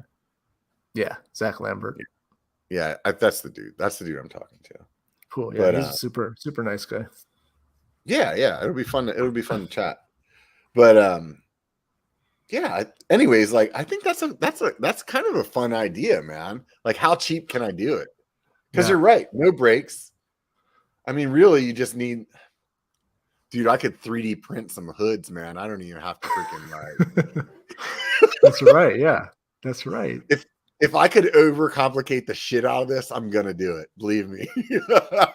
3D print the hoods. What else? I don't even think I need the hoods. Honestly, I could just buy because most of the time I'm riding up on the flats. I don't really dig in. Yeah, ride it like a track bike. Zwift, I noticed. You know what I mean? I could buy like the bullhorns or something like that. Sure. And then I could throw them on my single speed if I ever want to get all like down with it, right? Yeah. Go out there and look like one of those fixie guys. Did you ever do the fixie thing? No, I never got into it. My buddy Paul, like I was mentioning earlier, he was big into it for a while. It never appealed to me. Yeah. I want to be able to coast. Yeah. I mean, I bought the bike that was one of those, but I really just used the freewheel all the time. I never tried that. Yeah. I never tried that like braking by like stopping pedaling. That just kind of scares me. Yeah, I tried it a few times, like crashed 9 times out of 10. Like I started to get it, and I was like, dude, how can you do this all the time? It doesn't make any sense. Oh, I feel like it just kills your knees, right? Yeah. I'm too old for that shit, man. Exactly. Yeah, definitely. So where do you like to ride at? Where are you going to? Yeah, well, mostly we're we don't go on many big bike trips. So around here there's actually a lot. And the nice thing about riding multiple disciplines is that there's something for every type of discipline. So like gravel wise, we'll usually do like Fullerton Loop is a very popular route. that you can ride anything on it. You can ride a gravel bike. You can ride full suspension mountain bikes. There's a park called Chino Hill State Park. There's a lot of good gravel riding out there. For mountain biking, all the iconic spots like Santiago Oaks, Aliso, a little bit in Turnbull Canyon, which is a smaller area up here in Whittier. I need to get down there and spend like a weekend or something like that. I keep saying I'm going to. Earlier this year, I drove down and went to that Santa's Village place. Oh yeah, sure. You know the guy that does the segment? You know that dude? Yes. Yeah, I know who he is. I've never met him. Yeah, he was doing some kind of event, and it was like, he's like, "You want to come?" And I was like, "Yeah, actually, I'm going to." And so I drove down basically just for like the night, and I was like, "Man, cool. It's like I go to Bend every year and spend a couple of days up there, and it's the same drive. So I'm like, why don't I do that? You guys have so much down there I've never ridden. Yeah, and I know a ton of people, like between content creators and some people that I chat with that are subscribers. It's like I definitely wouldn't have a hard time finding people to like show me around. Yeah, definitely. So, yeah, come on down. Yeah, it would be fun. It would be fun, definitely fun. My lady goes down to LA for work sometimes. Maybe one of these next. It seems like her trips never line up for like whenever I'm actually like available to go with her. Oh. But I'm gonna pay more attention to it this year, and maybe it'll fall in. It'll work out, because then it's like even easier. You know what I mean? Because it's like, okay, all I got to do is I have a bike bag, so it's throw my bike in the bag, fly. I don't have to pay for a hotel because it's covered by her work. You know what I mean? And then it's like, right. She works and I just go ride bikes. That sounds fun. That's pretty sweet, right? So that's the dream right there. Right? Yeah, it's kind of crazy. You're gonna go to Sea Otter? Have you been? Are you gonna go? Yeah, I usually go every year. If you don't go in and to their website and fill out the form for a media pass, so you don't have to pay to get in. Yeah, no, I already did that for this coming year. Yeah. Have you done it before? No, this is the first time we'll be going like as a media, quote unquote, media person. Have you gone like to Otter though before? Super long. Like when I was in high school, I went once with the shop people. Yeah. That I was working at, but I haven't been. Yeah, no, it's been a long time. I think it'll be a lot of fun. Yeah. For somebody that doesn't like tell his friends that he has a YouTube channel, I'm curious to see how you feel about Sea Otter. It's overwhelming.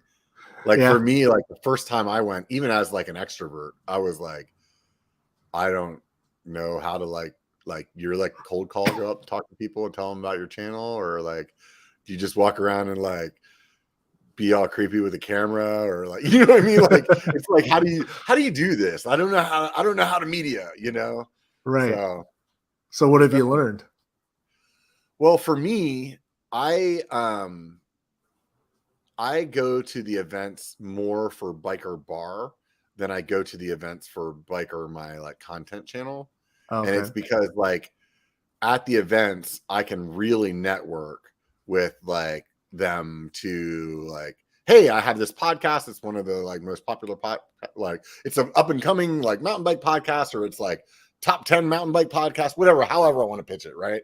Yeah. But I can say, I do these interviews. It's really good, blah, blah, blah. And then I can like get contacts that way. So I'll come back from like Sea Otter with like 50 cards. Right. And then I'll be able to like email all 50 of those people, and like 5 of them will get on the show. But it's good in that aspect. And then, then because I usually go to Sedona as well, like some of the same vendors are there, so they'll see me again. And then you start building these relationships, and then it trickles into my other channel very well, because then it's like, hey, they met me, we did an interview on podcast or whatever, and then it's like, hey, I'm looking for this, like some wheels for this thing. Do you want to, help me out? And they're like, yeah, for sure, or whatever. Right. So it kind of works that way. But as far as like going just for content itself, it's like, how many times can that same story of like, I went to this sea otter and this is what I saw? You know what I mean? Like, no, yeah, for sure. Like, do you want to keep telling that story over and over again? I think for you, you've never been, so you have a pretty good story of like, hey, I'm going and I've never been as a media person, so right. This is how it happened. And, you know, or I don't know, like I haven't watched a lot of your videos to know like what your storytelling style is, you know, but like I feel like there's a lot there for you to like experience as essentially your first time. I mean, if you haven't been there since high school, it's like it's going to be brand new to you again, you know. For sure, yeah, definitely. Yeah. I think it's I don't really know. fun to see all the products too, you know. Oh yeah. I think I'm half going as like just like a spectator who just wants to see all the cool stuff, and then half going to try and produce some content at the same time. And I'm not quite sure how to go yet. I had this, I don't know, this you probably don't know. There's a YouTube channel, this guy called Shalma NYC, and it's nothing related to bikes. He's a polyglot, which means he knows like 1,000 languages. And so he just walks around like New York City as this like white guy, but listening in to like, he'll go into like Chinatown and he's like fluent in like Mandarin and Cantonese, and he'll just start like chatting it up with the locals, you know, and they're always like, the big payoff moment in every video is like, oh my God, he's so good at Chinese, or he's so good at so-and-so language. But his setup when he's walking around is he's got a backpack on and he's got that Insta 360 camera. Yeah. You know which one? And it's just kind of like pointing off the side of his shoulder. And he's got a mic. So you can see it, but it's pretty discreet, and he can just like reframe and post. And so like these little interviews where they're like very impromptu, he can kind of like capture both people with one camera and have decent audio. And I thought I might try something like that at Sea Otter because it'd be very compact, and you can do all the editing work later with reframing, but you can capture everything in the moment. Yeah. The downside to Sea Otter is that there's a lot of music playing. Okay. So it's hard to get through. Like if you're not worried about being monetized that video, then don't worry about it. You know what I mean? Yeah. But if you want to monetize the video, it'll be that would be the part that's tough. Oh, interesting. Yeah, I hadn't thought about that. Because like all the booths are pretty much like a lot of the booths are playing music, whether it's just them playing music to like entertain themselves or it's to be like, you know, hip and cool or whatever. Right. So yeah, when I go, I tend to try like what I've been doing now the last couple of years is like I go on like Thursday when it's like the slow day. It's like just the people there are racing, and then I can really like talk to the vendors because on the weekends, like the Saturday and Sunday, it's like you're at freaking Disneyland. I mean, it's just it's packed, right? You know what I mean? So like getting people to talk to you is like you can, but you can definitely get more attention from them whenever you're there on the other day, whether it's Thursday or Friday. Either one of those is going to be better than Saturday or Sunday. But I'll tend to like walk around and try to like introduce myself to people until I'm like fucking my brain's like fried on that. And then maybe I'll walk around and like do B-roll or just like capture stuff where I'm going into booths. I'm not talking to them at all. I'm just like taking video of them standing around talking and they don't know what I'm doing. And you know what I mean? Or like taking video of the Chris King hubs or something like that. And then, and then maybe there will be a point like later in the day, if I'm staying the night, it's like go put all my gear away and then just like walk around and drink beer and bullshit with people that I know. Like enjoy it. Yeah. So, but I imagine. Oh, and then they also have the race stuff that's going on, like the dirt slaloms and stuff. Yeah. So it's pretty cool to like go up there and like take. I'm like learning how to be a photographer as well. You know what I mean? So it's like it's fun for me to go up there and like try to shoot those guys like in the air or in a corner and get a cool shot. You know, so like, maybe I'll spend like 2 hours just standing up there and like shooting a fucking 1,000 pictures or something. That's cool. Come home, get one that's a banger, you know? No, that's cool. Yeah, it sounds like there's something for everybody as far as I can tell, which should be super fun. You going to Sedona? No, I don't think I Not don't this think year. that's in the cards for this year. Maybe one of these Right on. years we'll start going out there. Yeah. The sea otter works for us because our kids love the aquarium. Oh, And cool. so, Yeah. yeah, we'll make a trip out of it. We'll take the kids Yeah. to the aquarium one day and then do some bike stuff the other days. Mm-hmm. Yeah. That's rad. Yeah. You said your kids were 7 and something? 4 and 7. 4 and 7. Okay, so you got a Yeah. pretty young one still. You got Yeah, the 7-year-old on a bike? we got both on a bike. Oh, Yeah. nice. The 7-year-old, he's on his 20-inch, 6-speed Trek or whatever it is. Mm-hmm. And I'll take him out once in a while to like the more mellow trails. Mm-hmm. And yeah, he enjoys it. I think what I'm putting in the hours now for it to pay off later, Yeah. because right now it's a lot of complaining and like forcing him to do stuff. Yeah. I used to do this with my son. Yeah. Do you want to go riding? No, not really. I was like, there actually wasn't a question, dude. Go get your stuff. Yeah. And they always enjoy it, home, right? Yeah. Now when he comes home to visit, he's like, hey, are we going to go riding while I'm here? I'm like, fuck yeah, cool. let's do it. Like. So that's what I'm working towards. I'm working towards that. Yeah, believe me, the first time I like rode Downeyville with him, it was pretty rad. Nice. It's like, I mean, he wasn't leaving me in the dust or anything. He never really got into it, like super got into it, but enough that he's out there riding. It's like, dude, this is sick, man. This is like good stuff. That's awesome. Yeah, we just got the little one on 2 wheels. So we took the training wheels off of the 4-year-old just a couple months ago. So she's really excited that she can ride on 2 wheels and keep up with her big brother a little bit. So trying to take advantage of that and take him out more. Yeah. I feel like kids are like learning how to ride bike at a much younger age now than when I was a kid. Yeah. Yeah, there's better technology, like those balance bikes. They make a big difference. They help a lot. And the bikes that they make for kids now are they're better, right? They're actually thoughtfully made for kids as opposed to a while ago it was just like, steel junk that was like screwed together. Yeah, right. By some guy that doesn't even know how to put a bike together. Right. Yeah. Right. Yeah. It's definitely a different game there. I mean, they could pull the money out of you that way for sure, right? Oh yeah, dude, you seen some of these kids mountain bikes? These kids full suspension, like 24-inch, $3,000 full suspension. I think my buddy's kid's bike is like a 20-inch still, and he dropped some money on that thing. Yeah, I mean it's freaking dope. I mean, it's got like, I want to say they're hydraulic brakes. They're disc brakes at least. You know what I mean? Right. A dropper and stuff like that. I'm like, damn, dude. I think it's rad.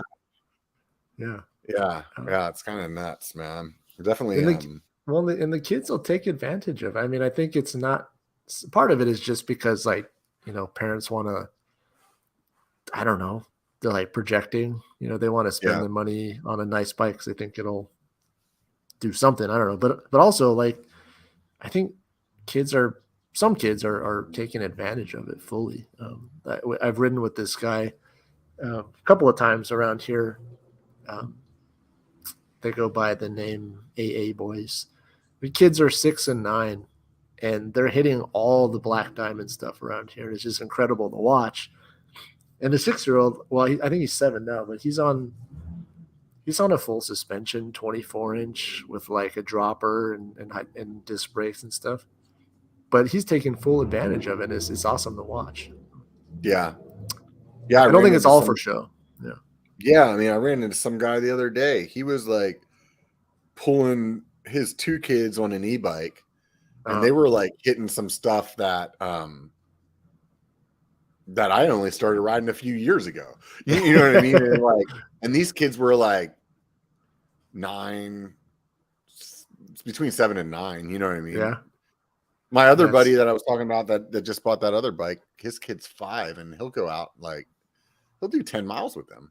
It's like, not it's not like he's doing 10 miles of freaking, hardcore technical stuff, but he might have to push him on some spots, where put his hand on his back, and then some other spots he might tow him a little bit. But that's rad, man. That's crazy cool. When my kids were that age, I had them in like a trailer. I was just pulling them. You know what I mean? I wasn't even thinking about them like being on a bike. Right. Right. Yeah. I was like, just sit back there and eat freaking Gushers while I pedal for 45 minutes. So it's pretty rad. It's definitely it's cool where it's gone. You know what I mean? Yeah. So what else you do for fun? For fun. You got time for anything other than bikes?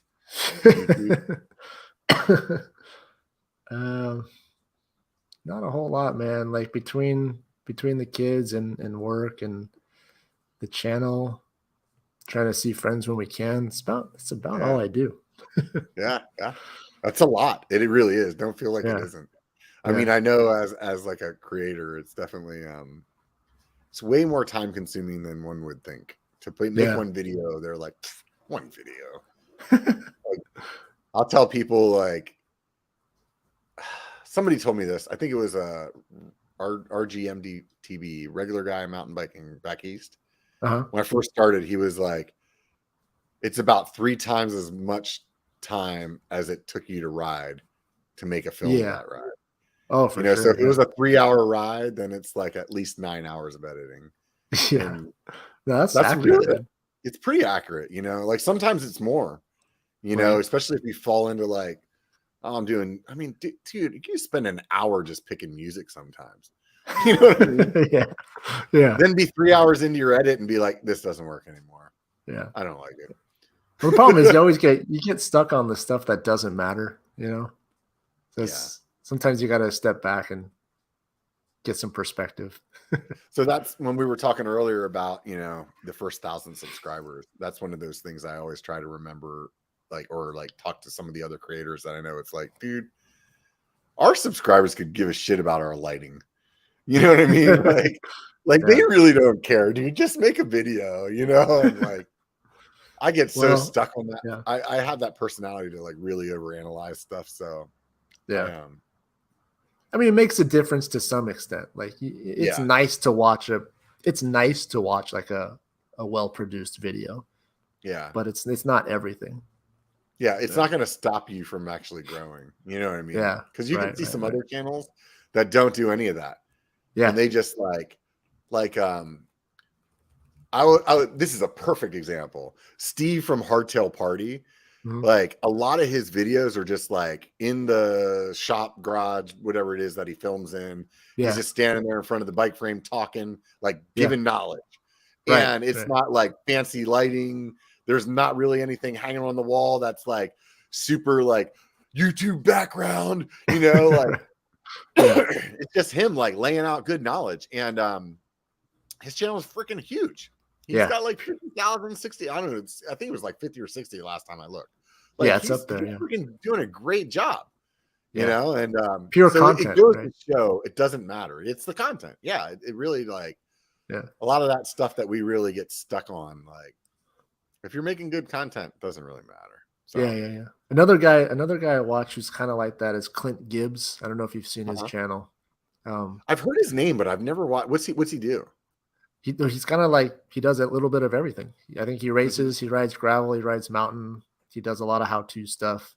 And it's very like, it feels like maybe I'm wrong, but it feels very organic. It's just like a camera set up and he's just talking. He's just giving you the information you need without any fluff, which is, I think, why a lot of people appreciate that. Yeah. No, it's definitely like, it's good, Yeah.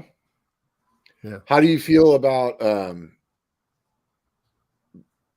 like getting sponsors or something like that? Is that something that you think about, or is it not something that you would want ever? I don't know, man. It hasn't. It's like, this is like planning your, like when you win $1 million, like what are you gonna, like, it's not even an option for me at this point. But if I think about it, I don't want that necessarily. Because then as soon as you get a sponsor, I think something shifts. I don't know what exactly, but yeah, when you become tied to well, I guess it also depends on the degree of sponsorship, right? If they're paying you tons of money, then things change a lot. If they're, I mean, like for me, in my case, like companies will float bikes and parts and stuff to review. I don't consider that a sponsorship necessarily. yeah, that's flow. That's, or like if they're giving it to you, it's flow. If it's like them just sending it to you to check it out, then that's, I don't even know what you call that. That's just like you're doing them a favor, actually. You Yeah, know, exactly. like Right. it's marketing, right? Yeah. So yeah, I mean, like a handful of videos I've been paid to make, and then you got to put that little thing that says, paid sponsorship or whatever. Those aren't my Yeah, favorite to make.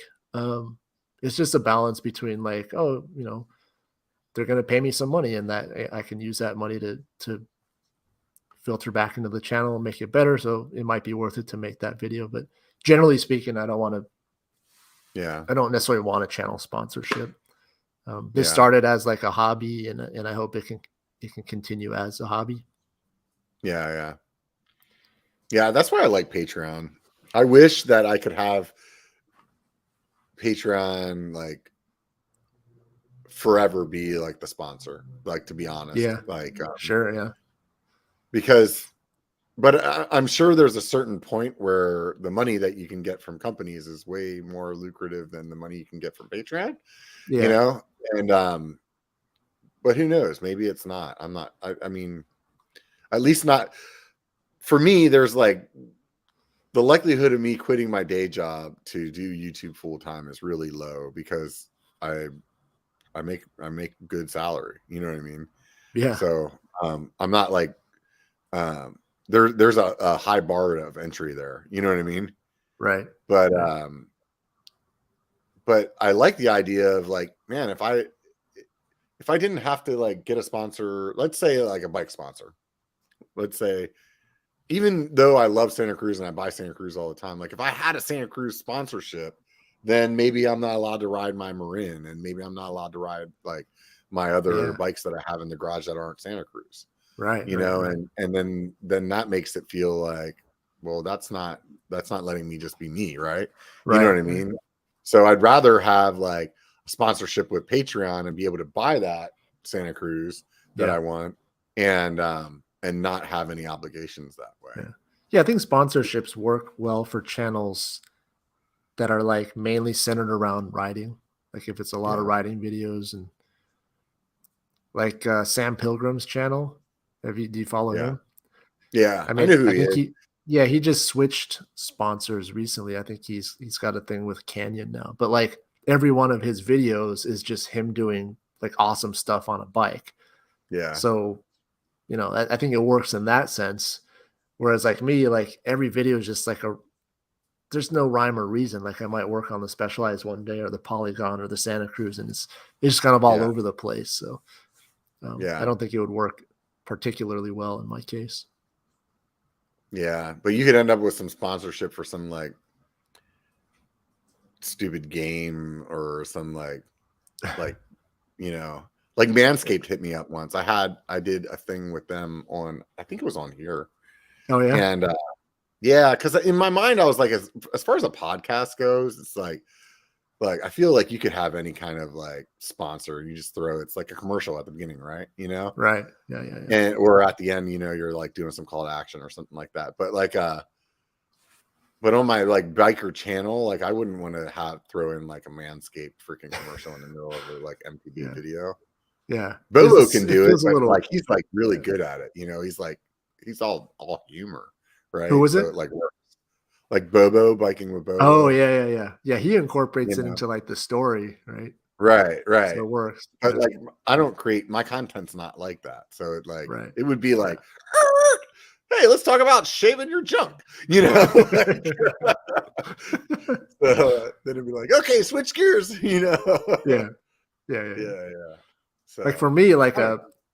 like a park tool deal would be awesome, right? Because I'm always Yeah. working on bikes. Yeah. There you go. But that's a There's some ways off, I companies that think. I'm okay.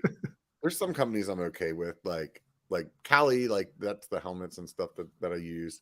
Uh, They don't sponsor me. They just give me equipment. But if they wanted to give me a sponsorship, I wouldn't say no because I'm always wearing their stuff.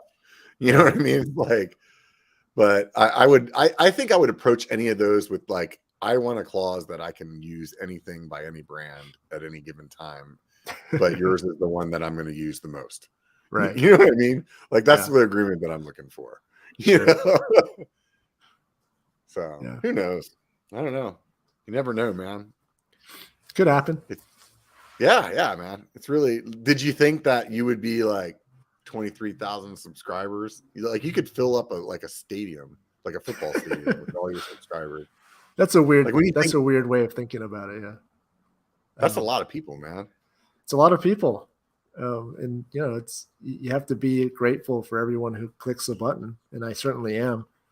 I had no idea where it would go. I mean, you know, as anyone who starts YouTube, the first 6 months you're just glued to the analytics, right? Just like watching the numbers go up and oftentimes down. It's like, oh no, like come back. But lately, in the past year or so, I just, you know, I make the videos that I want to make that I think are going to bring like value to viewers, and I just let them kind of sit. Like I don't necessarily pay attention to the analytics that much anymore. Mainly because the rate of growth has been so just linear. It's just steady. Like there might be a couple of dips here, like, you know, spikes and dips every once in a while, but for the most part, it's just like, it's like a very linear line. And the slope of that line is like the rate of growth. And, you know, my slope is not very high. Like I haven't taken off like crazy, but I'm happy with, you know, slow and steady. That's fine with me. Yeah. I mean, I feel like you're doing good, dude. I mean, 2 years and 20,000. My biker channel I've had for like 5 years. I only like 17,000 people on there. So like every channel grows differently, you know? Yeah, man. And I think for me, like my attention comes and goes. So I definitely haven't put it into like you're doing one video a week every week for the last 2 years. I had no foresight into burnout. So like my first 6 months, the only conversation that I could have with anybody in my life had something to do with YouTube. And like, that's all I did. And then like 6 months in, I was like friggin' like completely burnt out. And then had to figure out how to like keep it alive because I didn't want to give it up. You know what I mean? Yeah. Like, and I'm doing my best not to ever get to that point. Yeah. So, oh man, that balance is really, it's not an easy thing, you know, and some people do it better than others. And maybe some people just don't talk about it. I don't know. But for me, like I consistently go through periods of time where I'm like for example, in between Thanksgiving and New Year's, it was raining. I wasn't doing much, wasn't writing. And I was like, fuck this YouTube thing, man. Why am I spending all my time doing this? Like realistically, like look, how much of my week am I like spending doing this? Like I could be doing something completely different. It's not like I'm like rolling in money. Like every year when I do my taxes and like Biker's my YouTube company, like it's a joke because I spend way more money than this thing brings in on bike shit, right? So it's like, okay, well that's definitely, I'm not doing it financially, you know, what is the reason, you know? it's just a passion project if you enjoy doing it. I really like the creative part. Yeah, exactly. Yeah. It's hard to put creativity on a schedule. That's what I've found, right? Yeah. And so I feel like with one video a week, you know, there may be a few days where I just don't even think about the channel at all. And because I'm only doing one video a week, that's fine because I still have 3 days to put a video together that week. And so I think at this rate, it feels sustainable for the time being. I think this year I'm going to focus on the podcast more. And dude, you have so many. Like I scrolled through all the episodes. Like I scrolled through them like earlier today. I was listening to, you know, bits and pieces here and there. And everyone that I started listening to, I'm like, why is he having me on this podcast? You got like every major like brand, all the biggest YouTubers. And I have to admit, I got very insecure. Yeah, it's understandable. I mean, honestly, like, but the thing is like, it's like this, man. They're all just people. And realistically, every one of these episodes, regardless of who they work for or what they've accomplished, we're just sitting around talking about bikes. Yeah, like, that's right. You know what I mean? So, and the people that are listening, I'm not a super technical, like, tell me about grams and freaking head tube angles and, you know, like, so I think that that's the reason that people enjoy listening to this, because it's just like, hey, it's a good conversation about bikes that I feel like I could have been part of, you know? And I think that's when I started this, I started it because I couldn't find a podcast that was doing this. Like all the podcasts that I listened to that were like, there would be like episodes that I was like, oh, that was rad. But then their next episode would be like in the weeds. And I'm like, I don't want to hear this shit, man. You know what I mean? Yeah. And I think, dude, you're very well accomplished. Like, whether or not like you may or may not believe that, but like you're doing a really good job on YouTube.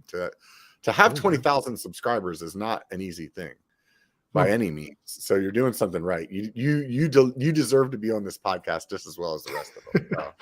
Cool, man. That's high praise. High praise. Yeah, I appreciate it.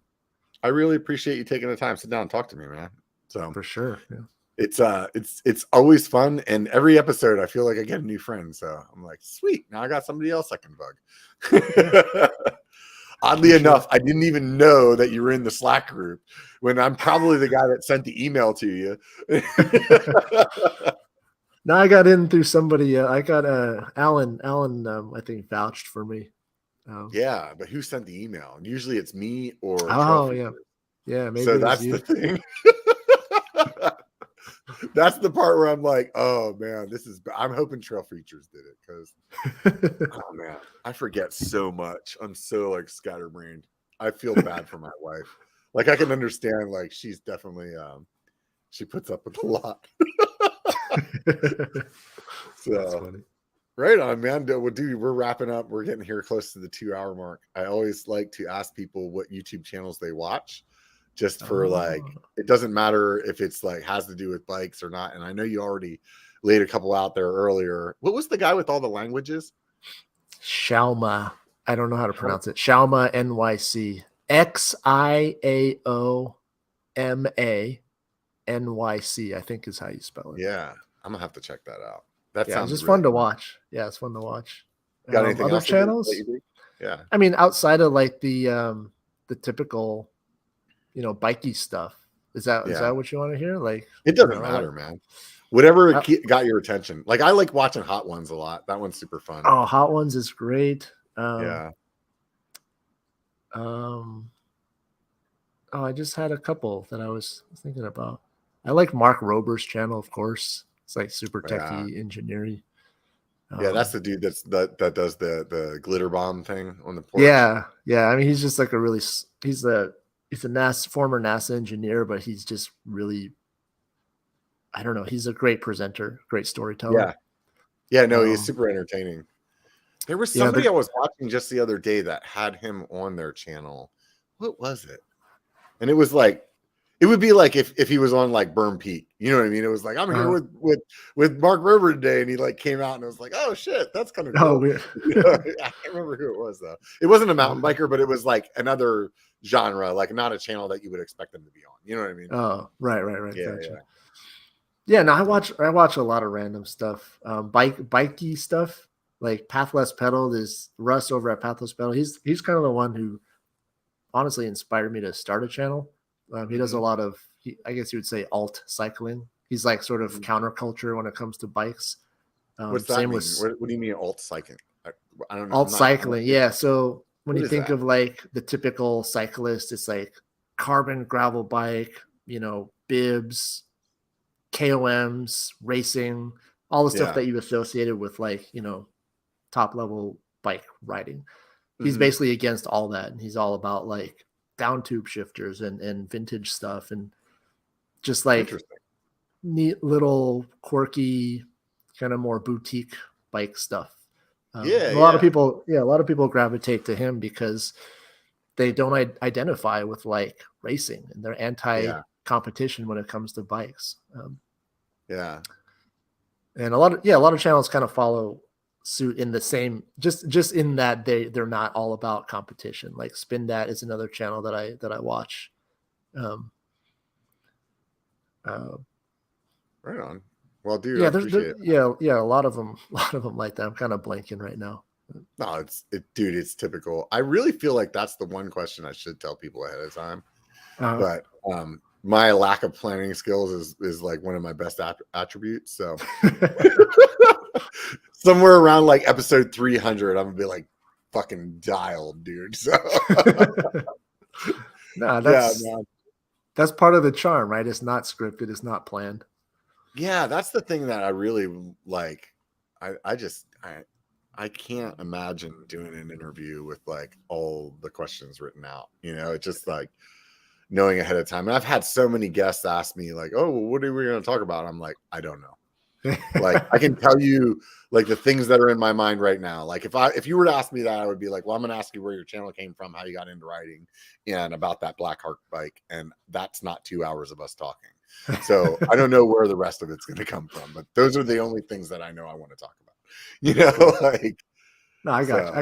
I had the sense that it would be free flow. Yeah, right on, man. Well, once again, dude, really appreciate you being here on the channel. If you guys haven't taken a look at his channel, you can go over there. The Bike Sauce. It's on YouTube. He also has an Instagram. I'm assuming it's the Bike Sauce as well. It is. Yep. It is. He has a website, thebikesauce.com. Check that out if you want to. I'm sure that'll get you links to all the other ones. One way or another, if you search The Bike Sauce in YouTube, because that's what I did earlier, he's number one. First hit on Google. So go check him out. If you're over there on Instagram giving him a follow, you might as well stop by the biker channel or the biker page or the biker profile. What do you call an Instagram? Is it a profile? Is that what you call it? I think it's an account. An account. Swing by my account. You don't say swing by. That's my weird. account. Yeah, you don't say that. Because I've heard some older people be like, "Oh, come to my Instagram page," and I'm like, "It's not an Instagram page." You know what I mean? Like you just say find me on Instagram. Yeah, right. So that's and then you put the at. You just give them the at. Yeah, there it is. See, we like dad joked this thing. So swing by my Instagram, give me a follow as well. That would be awesome. I'm telling you guys right now, I really appreciate all of you. I am going to go to Apple Podcasts before my next episode and look for a new comment or a new review from one of you guys. Please, if you have the time to write a 5-star review, do that. And I'm going to shout you out. Whoever the person is, I'm going to make a big deal about it. It's going to be amazing. It's going to be the biggest thing that ever happened on this podcast. No, but I will talk about it next week. I really appreciate that. So I'm going to swing by. Next podcast is next Thursday. Hopefully, sometimes things slide, but right now it's looking like next Thursday with the BlackHeart Bike Company, and we'll be chatting with them. So in the meantime, if you don't want to do anything that I had to say the whole time and you just want to like do your own thing for free, just remember, it only takes a bike to be a biker. Get out and be one. Sweet.